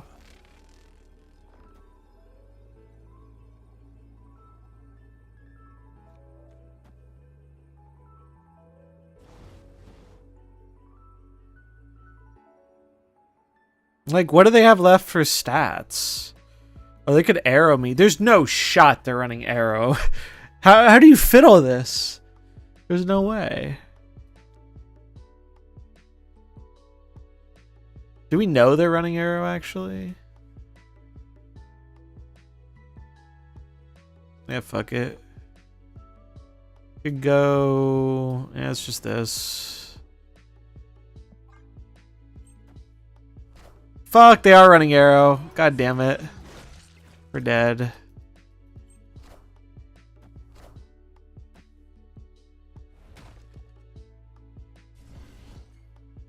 What's up, Snap CL King? How's it going? So they just replaced... They replaced... I'm pretty sure they do run Magneto, so it's just a greedy version, right? I mean, Heimdall's interesting for a surprise element. I don't know how you fit all those cards, though. I guess they're only running one drop. That feels like it needs Limbo always. Yeah, like... I wasn't Safety Blade invited to the Pokemon Invitational? I don't know. Safety would have prepped with me? I know. I'm a bad tournament player. That's why I haven't won any fucking money.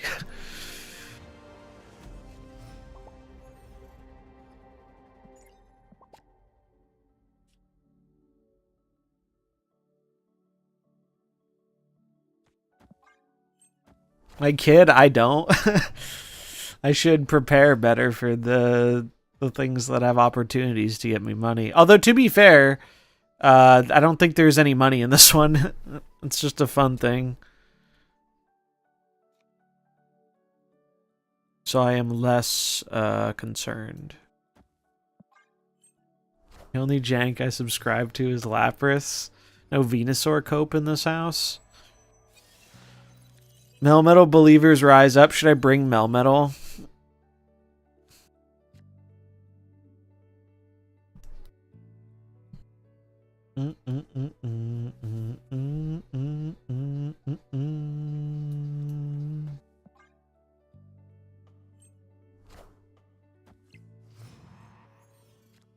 I'm confused, man. Splat is a mystery, man. You never know what he's up to. Clear for takeoff. And I respect him for that.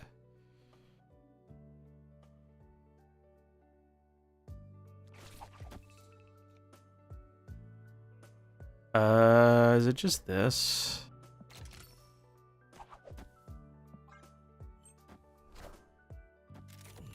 Why don't you play Onyx Fossils to the #1? Wiggly Melmetal. Wiggly is gonna be really nutty when they print the new Jigglypuff. Oh. Okay. Hydration Robert.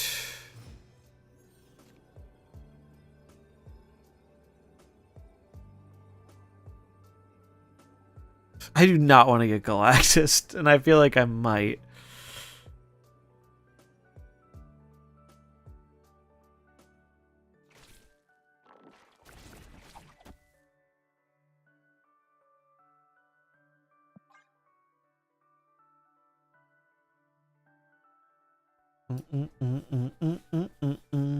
Talk about nothing for a while. That you can. Bum, bum, ba-dum, bum, bum, ba-dum. What is this man cooking? Also, Splat is the first person I've seen to have even more psycho splits than Nate does. Basic border, rainbow background. This man embraces the chaos. And I respect it. Am I gonna get Shadow Kinged? Or something?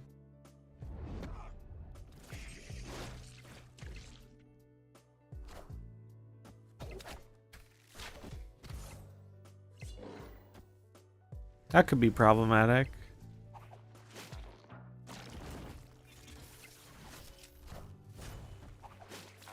Okay. I want the throne. What the fuck?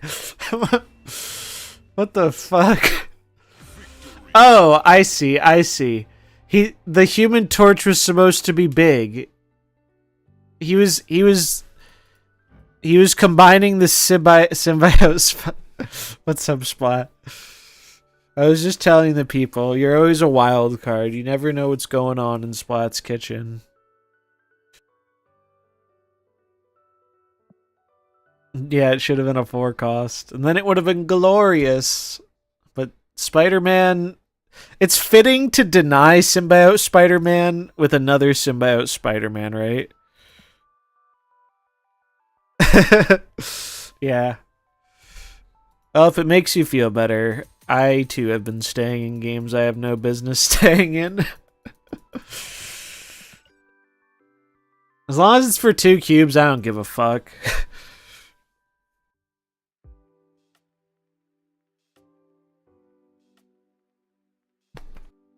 I just like watching the funny things happen.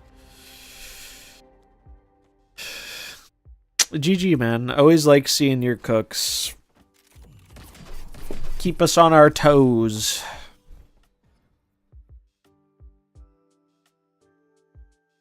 I'm about to go get dinner myself. And then I'm gonna play maybe a quick round of zombies, then I'm gonna go the fuck to sleep. Alright, so he's snapping because he's playing that Darkhawk deck and he has Hawk on Citadel. Which is a very reasonable reason to snap. Oh god. Okay.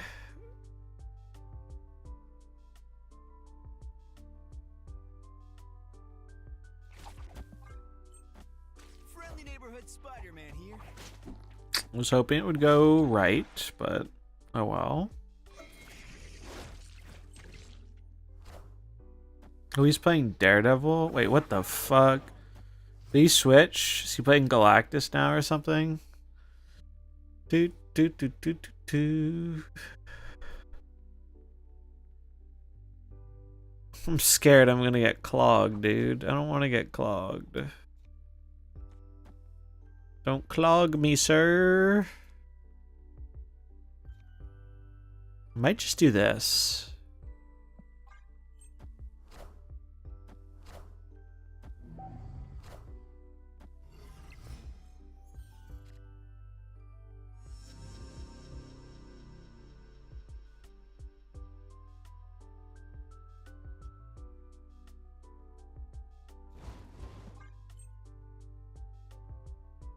I'm gonna get Goblin or something. He snapped on Citadel though, so he's probably playing Ajax or something. Like an Ajax junk.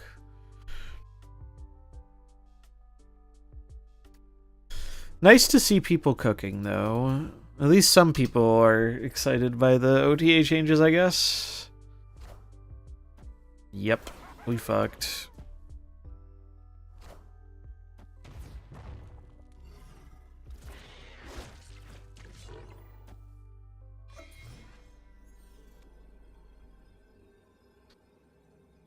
Do I ever just do this?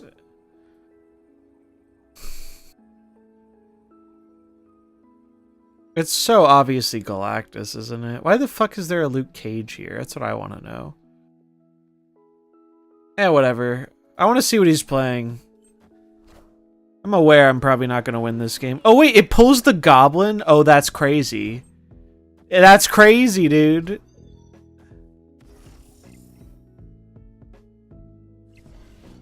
Oh my god, we won that? For the record, I don't think Arrow is supposed to be able to do that. I think that's a bug. I'm not positive, but I don't think she's supposed to do that.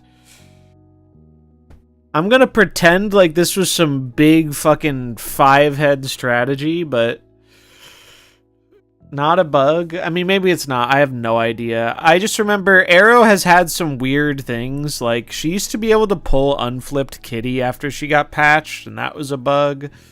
It might not be a bug. It might be intended behavior, but it makes sense. Ghostspire can pull cards you send to your opponents. I guess that's true. Yeah, I guess that's true. Well, I'm happy it worked out. That is very funny. For whatever reason, I was thinking it was going to pull the fucking Luke Cage. Also, you can tell I genuinely wasn't thinking that through, because if it did pull the Luke Cage, it wouldn't scream it. God. Oh, man. That's got to feel so brutal. That's got to feel so brutal to lose to that.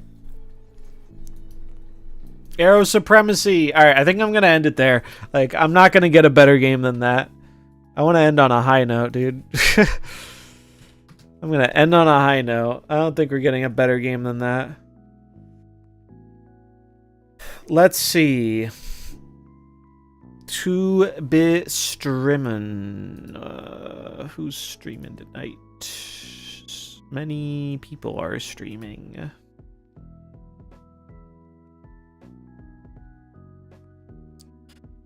Let's see. I will send you guys to...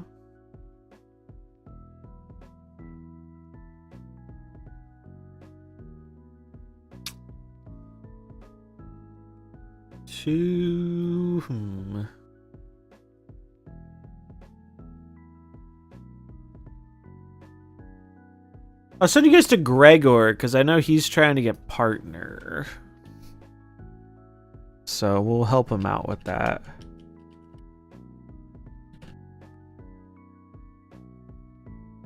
But yeah, thanks for hanging. Hope you had an enjoyable time. I'll be back tomorrow. If you're new, feel free to drop a follow. And if you enjoyed the stream and you want more Snap stuff, check out the YouTube.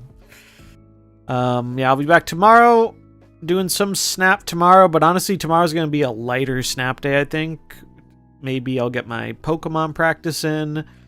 And I think I'm going to do some bonus streams this weekend, but they are also probably going to be lighter on the Snap stuff. Like, I'll probably do like an hour or two of Snap and then do other stuff. But yeah, have a good Thursday, and hopefully I'll see you tomorrow. Peace.